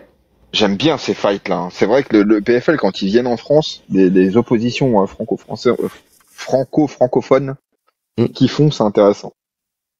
Bah, c'est plus intéressant, tu vois, que le côté, tu vois, quand on dit à l'UFC où justement on dit oui, il faut pas qu'ils s'affrontent, patati patala. Bah là, on se pose pas la question. Là. Et pour le coup, bah nous, ça nous fait des combats de dingue, tu vois. Ça nous fait vraiment des combats de dingue. Et puis, bah, peu importe ce qu'il arrive en fait, bah c'est la logique des choses. Il y a une logique sportive. Tu gagnes, tu passes. Tu gagnes pas, tu descends. Et puis voilà quoi. C'est comme ça, c'est la vie. C'est comme ça. Mais en tout cas, je vais me régaler à regarder ce combat-là. De toute façon, de voir la suite de Kevin Jousset, tu vois, c'est paradoxal parce que la suite de Kevin Jousset à l'UFC ne me hypait pas plus que ça. Par contre, la suite de Kevin Jousset au PFL me parle bien, tu vois. Ouais, c'est vrai. Donc, à voir. Le deuxième combat qui est annoncé pour ce 13 décembre, c'est un combat qui a beaucoup fait parler parce que il a été annoncé, puis finalement c'était fake news, puis finalement il est revenu sur le devant de la scène. C'est Morgan Charrière contre Melchizael Costa, qui va se passer donc le 13 décembre à l'Apex à l'UFC Vegas 112. Ce combat-là, moi j'étais au courant, là je l'ai sorti hier, j'étais au courant depuis lundi, parce que Eric m'en a parlé, et il m'a dit bah tiens tu vas pouvoir ressortir ton poste parce que finalement ça va se faire. Quand on en avait parlé la dernière fois, tu sais, je l'avais dit je crois, on avait gardé quand même une certaine réserve, c'est le nez fin de se dire quand même, est-ce que l'UFC serait pas capable de nous pondre ce fight-là, tu vois? Quand même, ce qui est pas un fight facile, hein, du tout, parce que Costa c'est 24 combats, c'est 24 combats, c'est 24 victoires, 7 défaites avec 7 KO, 8 soumissions, 9 décisions, ça veut dire qu'il a quand même des chemins de victoire qui sont relativement variés. Les défaites qu'il a, c'est 2 KO, 2 soumissions. Il est sur 4 victoires consécutives avec 2 décisions et 2 soumissions, guillotine et rear naked choke. C'est une grosse expérience. C'est un nom à passer, c'est un combattant qui a une valeur, tu vois, derrière tu le passes, il y a une certaine valeur. Écoute, voilà, ce combat c'est refait. Je vais être très honnête, j'ai vu aucun des combats de Melchizael, donc je peux pas me prononcer, mais c'est une bonne chose de revoir Morgan dans la cage de toute façon. Ouais, et puis il voulait recombattre avant la fin de l'année, alors il espérait plus un numéroté, bon là finalement c'est l'Apex, c'est Vegas. Écoute, il y a de la fréquence, il y a de la régularité. Je pense qu'il en a besoin de toute façon, Morgan. Donc c'est bien de le revoir. Et puis de toute façon il faut passer les étapes. Alors il y a des ajustements à faire hein, encore. Tu sais il y a du travail notamment sur le camp. Tu sais le coin. Tu sais des marques à prendre. Tu sais avec un coin qui se modifie un petit peu. Tu sais on l'a vu déjà lors de son dernier combat. Donc avec Alex qui sera beaucoup plus partie prenante dans les camps. Mais pas parce que Johnny il avait pas pu y aller, c'est ça? Oui, mais il n'empêche qu'Alex sera quand même plus présent dans les coins. En plus comme ça a apporté ses fruits, tu vois. Ça avait été efficace c'est ce que j'allais dire, sur le dernier événement justement, ça avait été efficace, donc c'est compréhensible. Ouais. Donc c'est pour ça. Mais en tout cas voilà, il y a des marques à prendre quand même, tu vois, parce que même s'il a pris cette place là, il faut quand même qu'il prenne de l'expérience dans le coaching et surtout à ce niveau-là, tu vois. Donc ce qui serait bien, c'est qu'effectivement il y a un Johnny Frachet en plus qui apporterait l'expérience sur un fight comme celui-là. Et on verra ce que ça donnera sur la suite. Mais en tout cas, voilà, ce 13 décembre, ça va être encore pas mal de combats à regarder pour le coup. Et sur peu de sommeil parce que tu sais le moment où tu dors pour regarder l'UFC, bah là ça sera du moment où tu regardes du PFL justement pour surtout le PFL Lyon. En plus il est pas mal le PFL Lyon.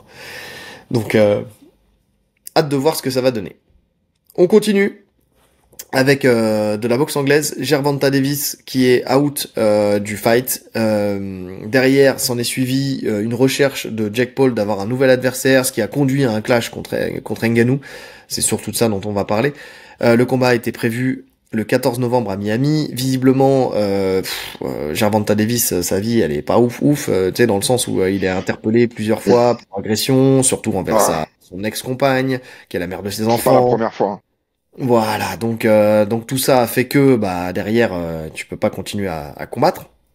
Jake Paul a dit: notre équipe a travaillé en étroite collaboration avec toutes les parties pour gérer cette situation de manière responsable, bien que nous ne poursuivions pas cet événement, pardon.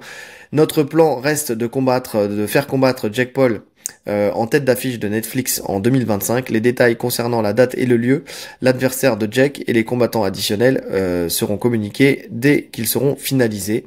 Jake Paul a dit: Gervonta Davis est un être humain répugnant.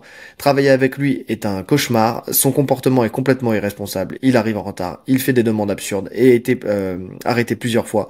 Si vous le soutenez, vous soutenez le péché le plus immonde qu'un homme puisse commettre. Derrière, il dit je ne voulais pas offrir une tribune à cet agresseur pour qu'il gagne plus de fans et plus d'argent. Mon entreprise défend les femmes. Désolé à tous ceux qui ont travaillé sur cet événement. Donc visiblement, de ce que je comprends, de toute façon, si nouveau fight il y a, ça sera pas sur celui-là, ça sera sur en tout cas ça sera plus tard sur Netflix. Oui, l'événement il est annulé. Ouais. L'événement il est reporté. Voilà. Donc voilà, je peux le comprendre. Pour le coup, tu vois, Jake Paul, on l'aime ou on l'aime pas, mais c'est vrai que c'est pas la première fois qu'il fait des sorties comme ça avec certaines valeurs, tu vois. Donc ça c'est à mettre à son crédit quand même. C'est pas mal.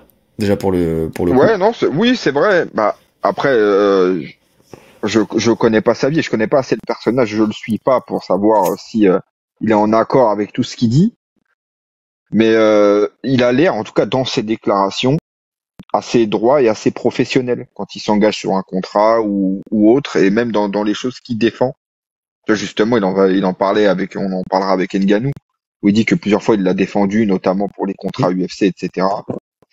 Donc c'est vrai qu'il a, en tout cas, les choses qu'il met en avant médiatiquement et qui me viennent à l'oreille. Je sais pas l'ensemble de son œuvre, mais c'est vrai que c'est assez justifié, en tout cas ce qu'il dit. Ça paraît assez sain.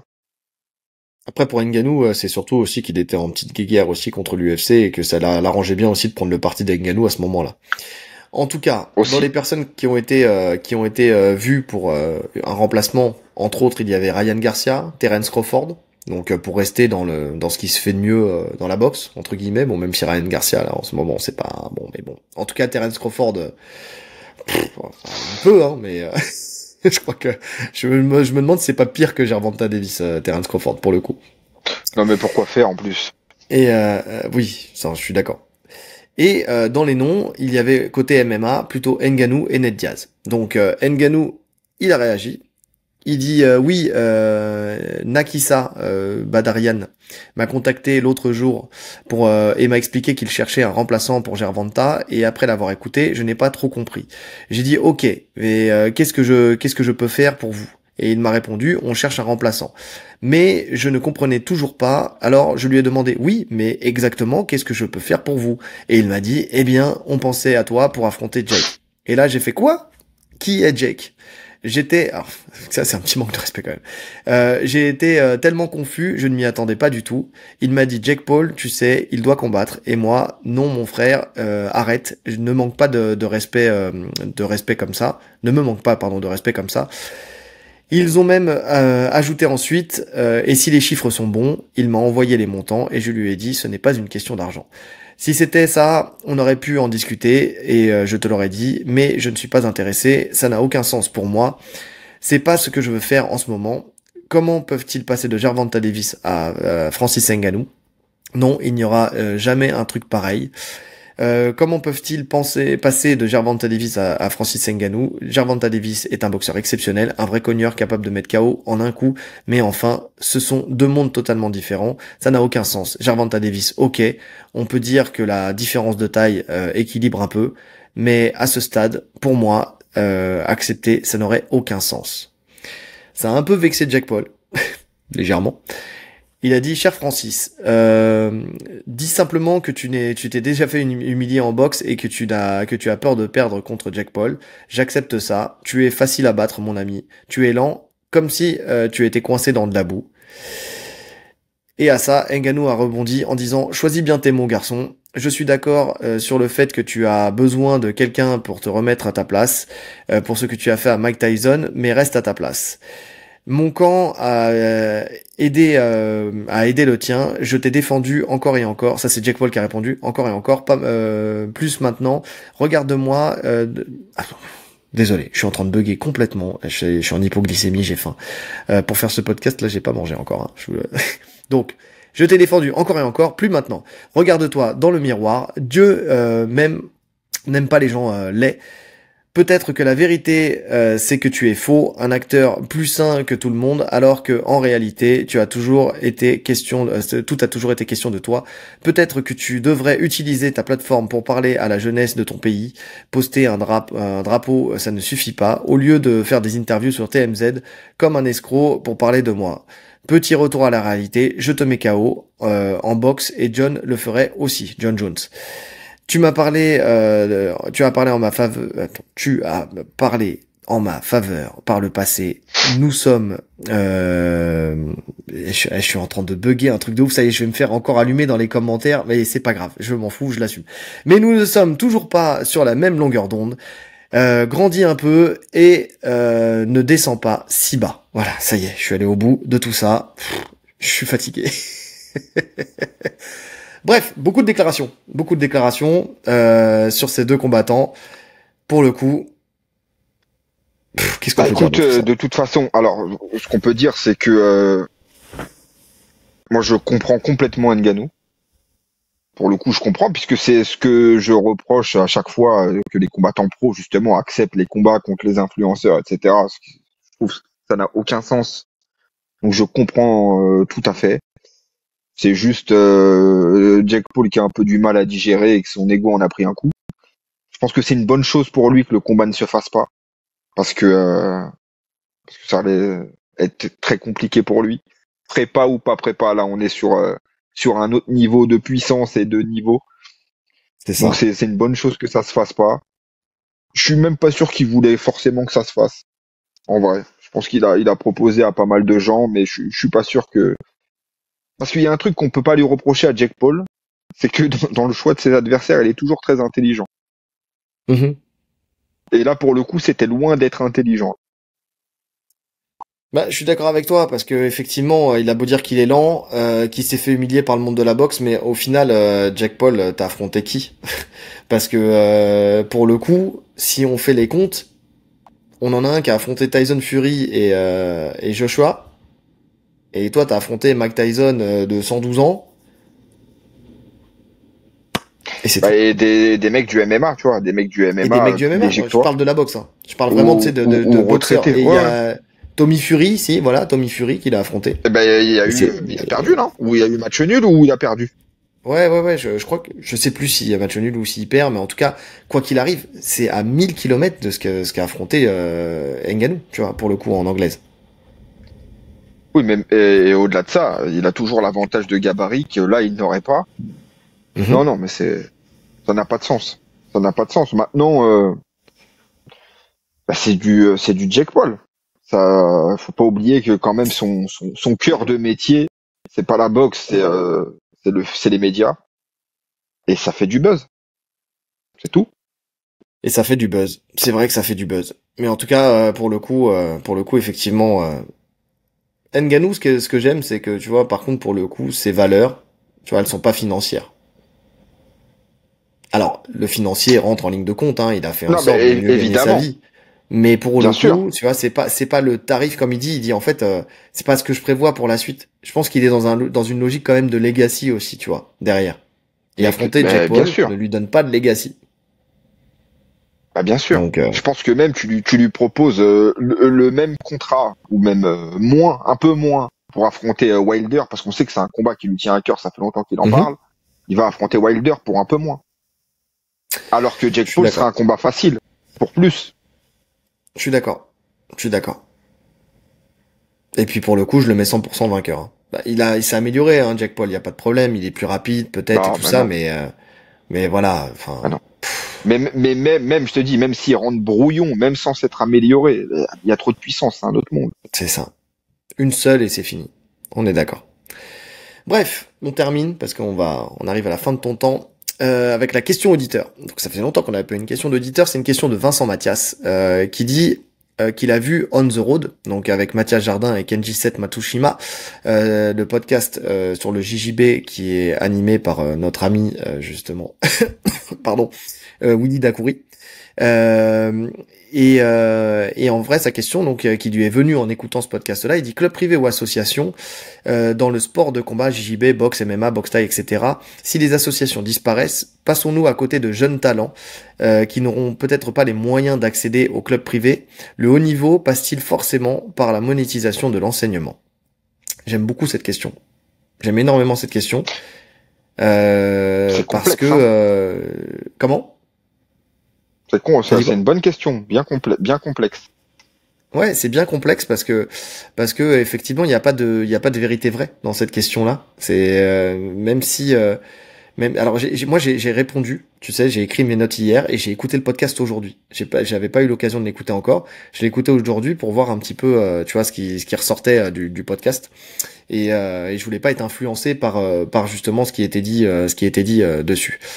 Pour moi déjà, il y a une problématique déjà parce que dans le podcast, tu vois, ils parlent du Brésil, ils parlent des États-Unis. Déjà, on est en France. Et en France, le problème, c'est qu'on n'est pas comme aux US, on a moins de sponsors, on a moins cette logique de payer. Alors ça commence à venir, hein, mais dans la culture du sport, on est sur deux aspects complètement différents. Tu vois, en France, je suis d'accord que s'il n'y a pas d'associatif, on peut peut-être passer à côté de certaines pépites de gens qui n'auraient pas les moyens de faire du sport. Mais clairement, ce qui n'est pas le cas aux États-Unis. Pour une raison qui est simple, c'est que il y a le sport universitaire où tu peux commencer déjà à faire tes preuves. Tu sais, dans les écoles, enfin quand je parle universitaire, mais en tout cas dans les écoles, tu peux commencer à faire tes preuves, à monter en compétences avant d'arriver dans un club privé, tu vois, entre guillemets quoi. Donc tu sais déjà si t'as ce truc en toi ou pas, tu vois, dès le plus jeune âge.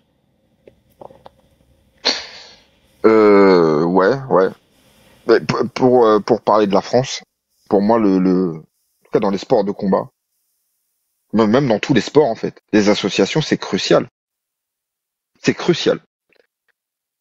S'il y a pas d'association, tu divises drastiquement le nombre de mecs connus, enfin le mec qui vont percer. Sur plein de points déjà, sur le côté, tu sais, le côté comme tu le disais, début et formation, ne serait-ce que les bases. La plupart des mecs sont passés par des clubs formateurs qui sont des petites assos. En France. Une grande partie des jeunes en France. Oui, non, mais je parle de la France. Le reste, je m'en fiche. Mais est-ce que ça serait le cas encore aujourd'hui? On parle de notre époque, mais est-ce que ça serait le cas encore aujourd'hui?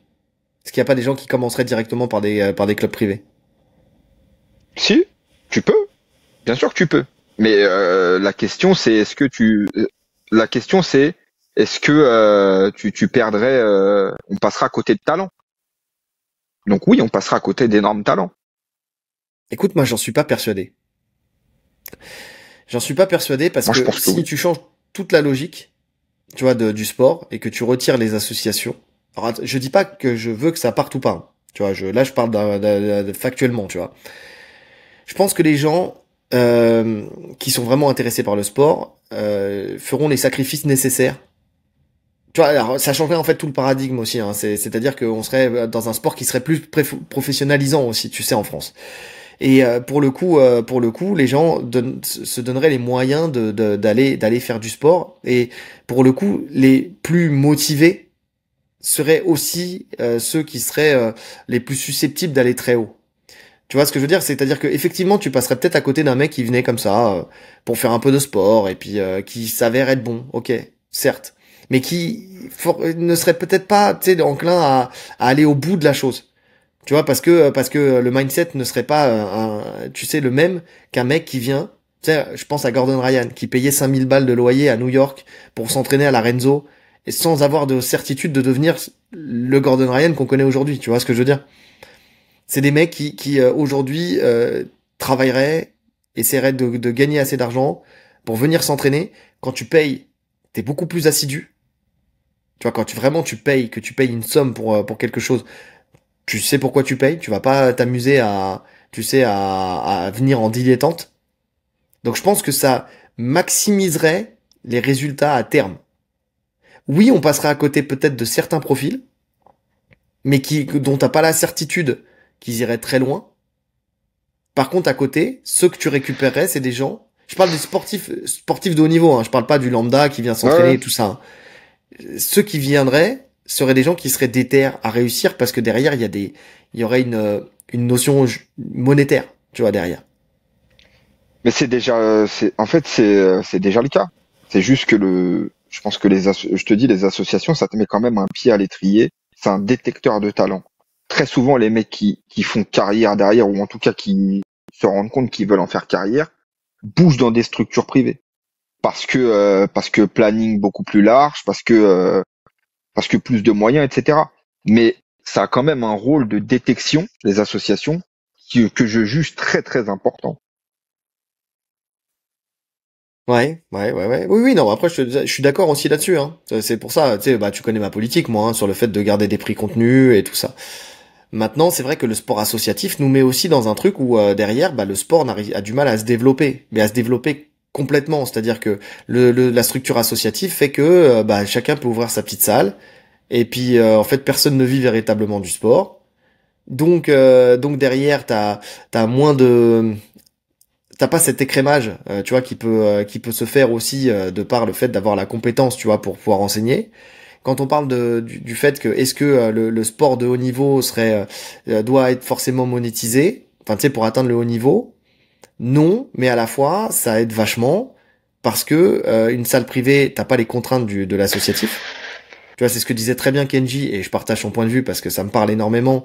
Tu viens, il faut que tu demandes des créneaux. Il faut que tu sois, tu vois, faut que tu restes dans tes 2 heures, dans ta bande des 2 heures. Tu veux faire un truc exceptionnel, tu peux pas. C'est fermé pendant les vacances. Oui, mais là, attends, parce que moi j'ai un championnat à prévoir en septembre. En septembre on a les Worlds. Je sais pas, je dis une connerie. Hein. En septembre on a les Worlds. Ok, d'accord, mais juillet, août c'est fermé, c'est tout, c'est fermé, c'est fermé.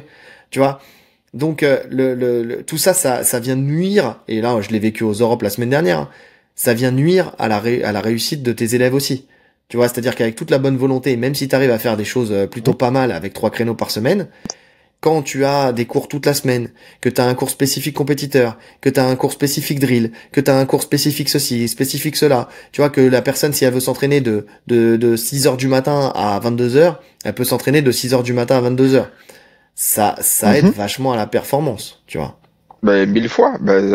Sur ça, on est complètement d'accord.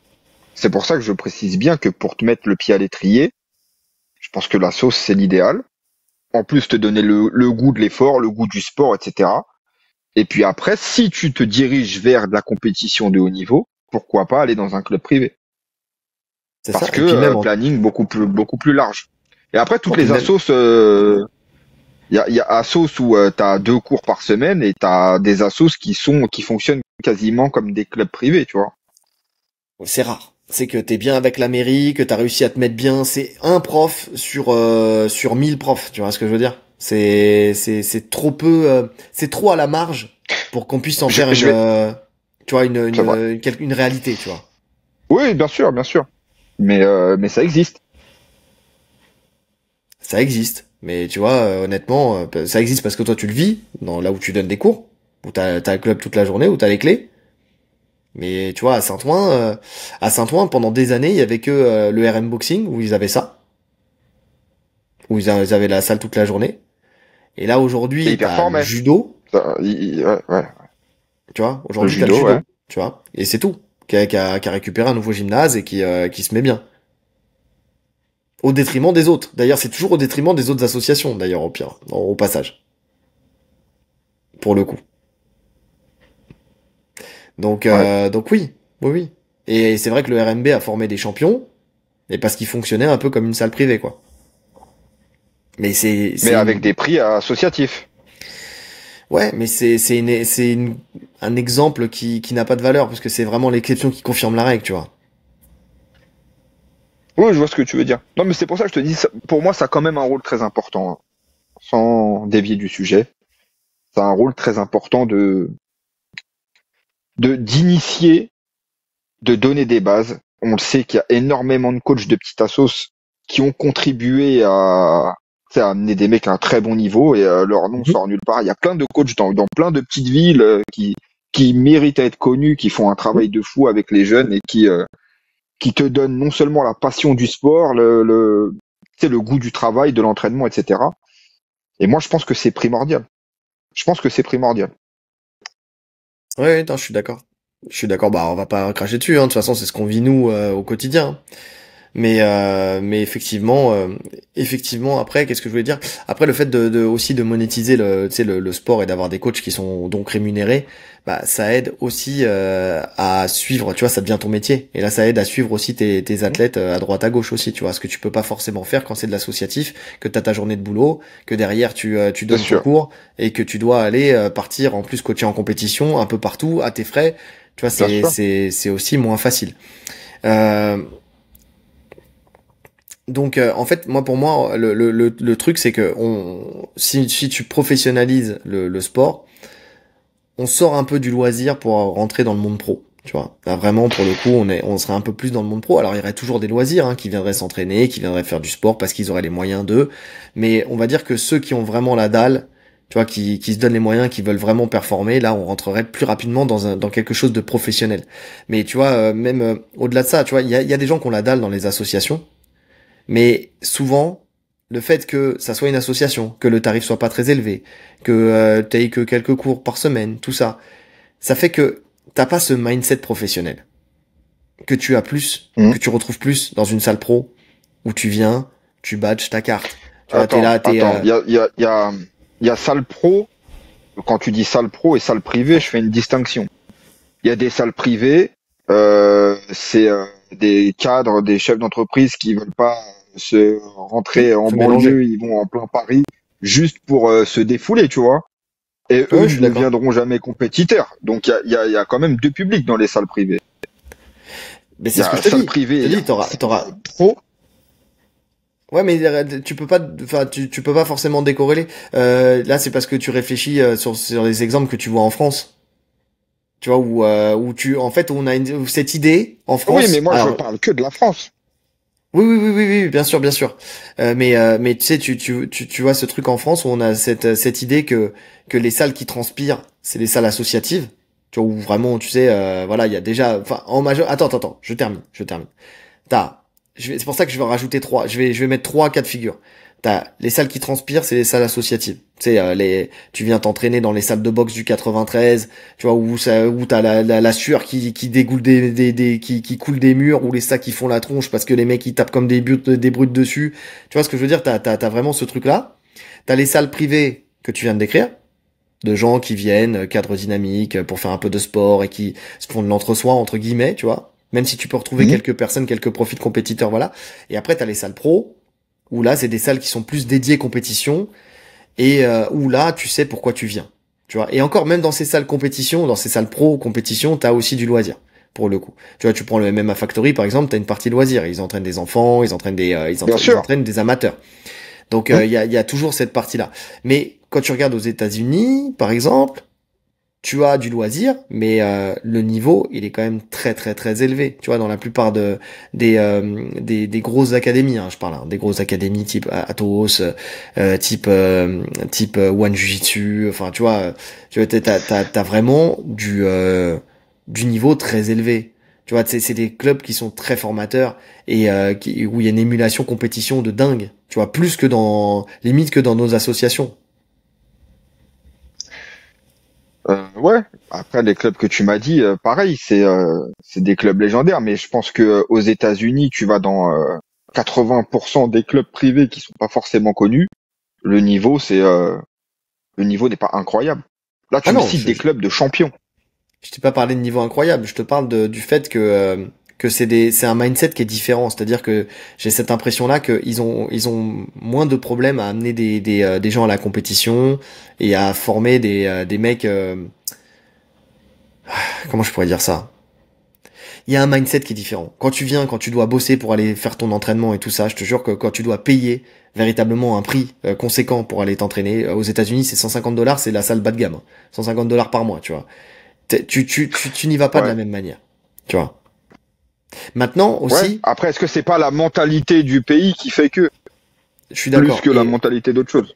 Et je vais te donner tu sais, en fait, je vais faire un parallèle avec les États-Unis, finalement, avec nos associations. C'est que nous, on a des associations sportives. Eux, ils ont le sport à l'école. Et finalement, tu vois, tout le monde ne s'entraîne pas en salle privée. T'en as, ils font du sport universitaire. Tu vois ce que je veux dire? C'est un peu l'équivalent de nos associations. Je pense. Peut-être que je me trompe, hein, mais c'est comme ça que je le vois, tu vois. Donc finalement, on crache en France parce qu'on aimerait que on crache entre guillemets, hein, parce qu'on aimerait que plus de gens vivent du sport et que le sport privé se démocratise un petit peu parce qu'au bout d'un moment, il faut sortir aussi de ce système trop associatif et puis faire en sorte que si on veut progresser dans le sport, qu'on ait des structures plus professionnelles, c'est important. Mais à la fois, tu vois, aux États-Unis, effectivement, t'as des coachs dans des structures plus scolaires, tu vois. Et là, ça y va. Par contre, la différence qu'il y aura toujours entre les États-Unis et nous, c'est que nous, t'as une structure associative, tu gagnes pot de balle. C'est très peu, c'est à la marge. Aux États-Unis, tu donnes des cours dans une université ou quelque chose comme ça, t'es rémunéré. Il y a un côté quand même déjà beaucoup plus professionnel, même dans leur sport associatif entre guillemets, quoi. Ouais, mais là, encore une fois, on n'est pas sur un problème d'assos ou de salle privée, on est sur un problème de reconnaissance du sport. Et ça, c'est un problème qui est français. Il n'y a aucun respect pour le sport en France, si ce n'est 2 ou 3 sports. Tout le reste, on s'en fout. Et ça, malheureusement, je pense pas que ça changera dans tous les cas. Donc, je suis d'accord. Et pour finir, la dernière question, le haut niveau passe-t-il forcément par la monétisation de l'enseignement? J'ai quand même tendance à dire que passe-t-il forcément par la par la monétisation de l'enseignement. Pour moi, j'ai tendance à dire que oui. Le haut niveau, parce que oui, comme tu le disais, de toute façon, pour atteindre un haut niveau, je pense qu'il faut que ton coach soit ultra présent. En tout cas, tes coachs, parce que si on parle de haut niveau, un coach ne suffit pas. Il va falloir t'entourer d'une équipe. Et pour t'entourer d'une équipe, il va falloir payer. C'est ça. C'est comme ça. Il n'y a pas le choix. De toute façon, les gens ont besoin d'être présents souvent, tout le temps, t'accompagner. Ça veut dire qu'ils ont besoin de pas avoir de travail à côté. Ils ont besoin de disponibilité. Donc, faut qu'ils vivent de ça. Donc, il faut payer. C'est logique. C'est ça. Mais l'inverse n'est pas vrai. C'est pas parce que tu payes quelqu'un qui va t'amener au haut niveau. Pour finir. Oui, évidemment. Évidemment. Bref, on termine là-dessus. Parce que toi, tu dois vraiment y aller là. Donc, ouais. Donc voilà. J'espère que cet épisode vous a plu. J'espère que la qualité de ma lecture vous a plu surtout. C'est vraiment très important pour moi. N'hésitez pas à me faire des retours en commentaire parce que comme ça fait marcher l'algorithme. Hein. N'hésitez pas. Non, j'avoue qu'aujourd'hui j'ai grave bugué. C'est un podcast inclusif, t'inquiète. C'est ça, non mais là vraiment le Rome ça m'a laissé des traces. Je vais pas se mentir, j'ai pas encore récupéré. Et surtout, je me suis couché à 3h du matin pour prendre ces notes là. Hein, OK, j'ai donné de ma personne. Donc j'ai dormi à peine 3 heures, je suis fatigué. Bref. Commentez, likez, partagez, cliquez sur la cloche de notification pour ne rien rater, les 5 étoiles sur toutes les plateformes de podcast, le lien Tipeee en description si le cœur vous en dit, et Import Fight, le lien étant aussi en description avec le code TATAMI10 pour avoir 10% de réduction sur tout le site.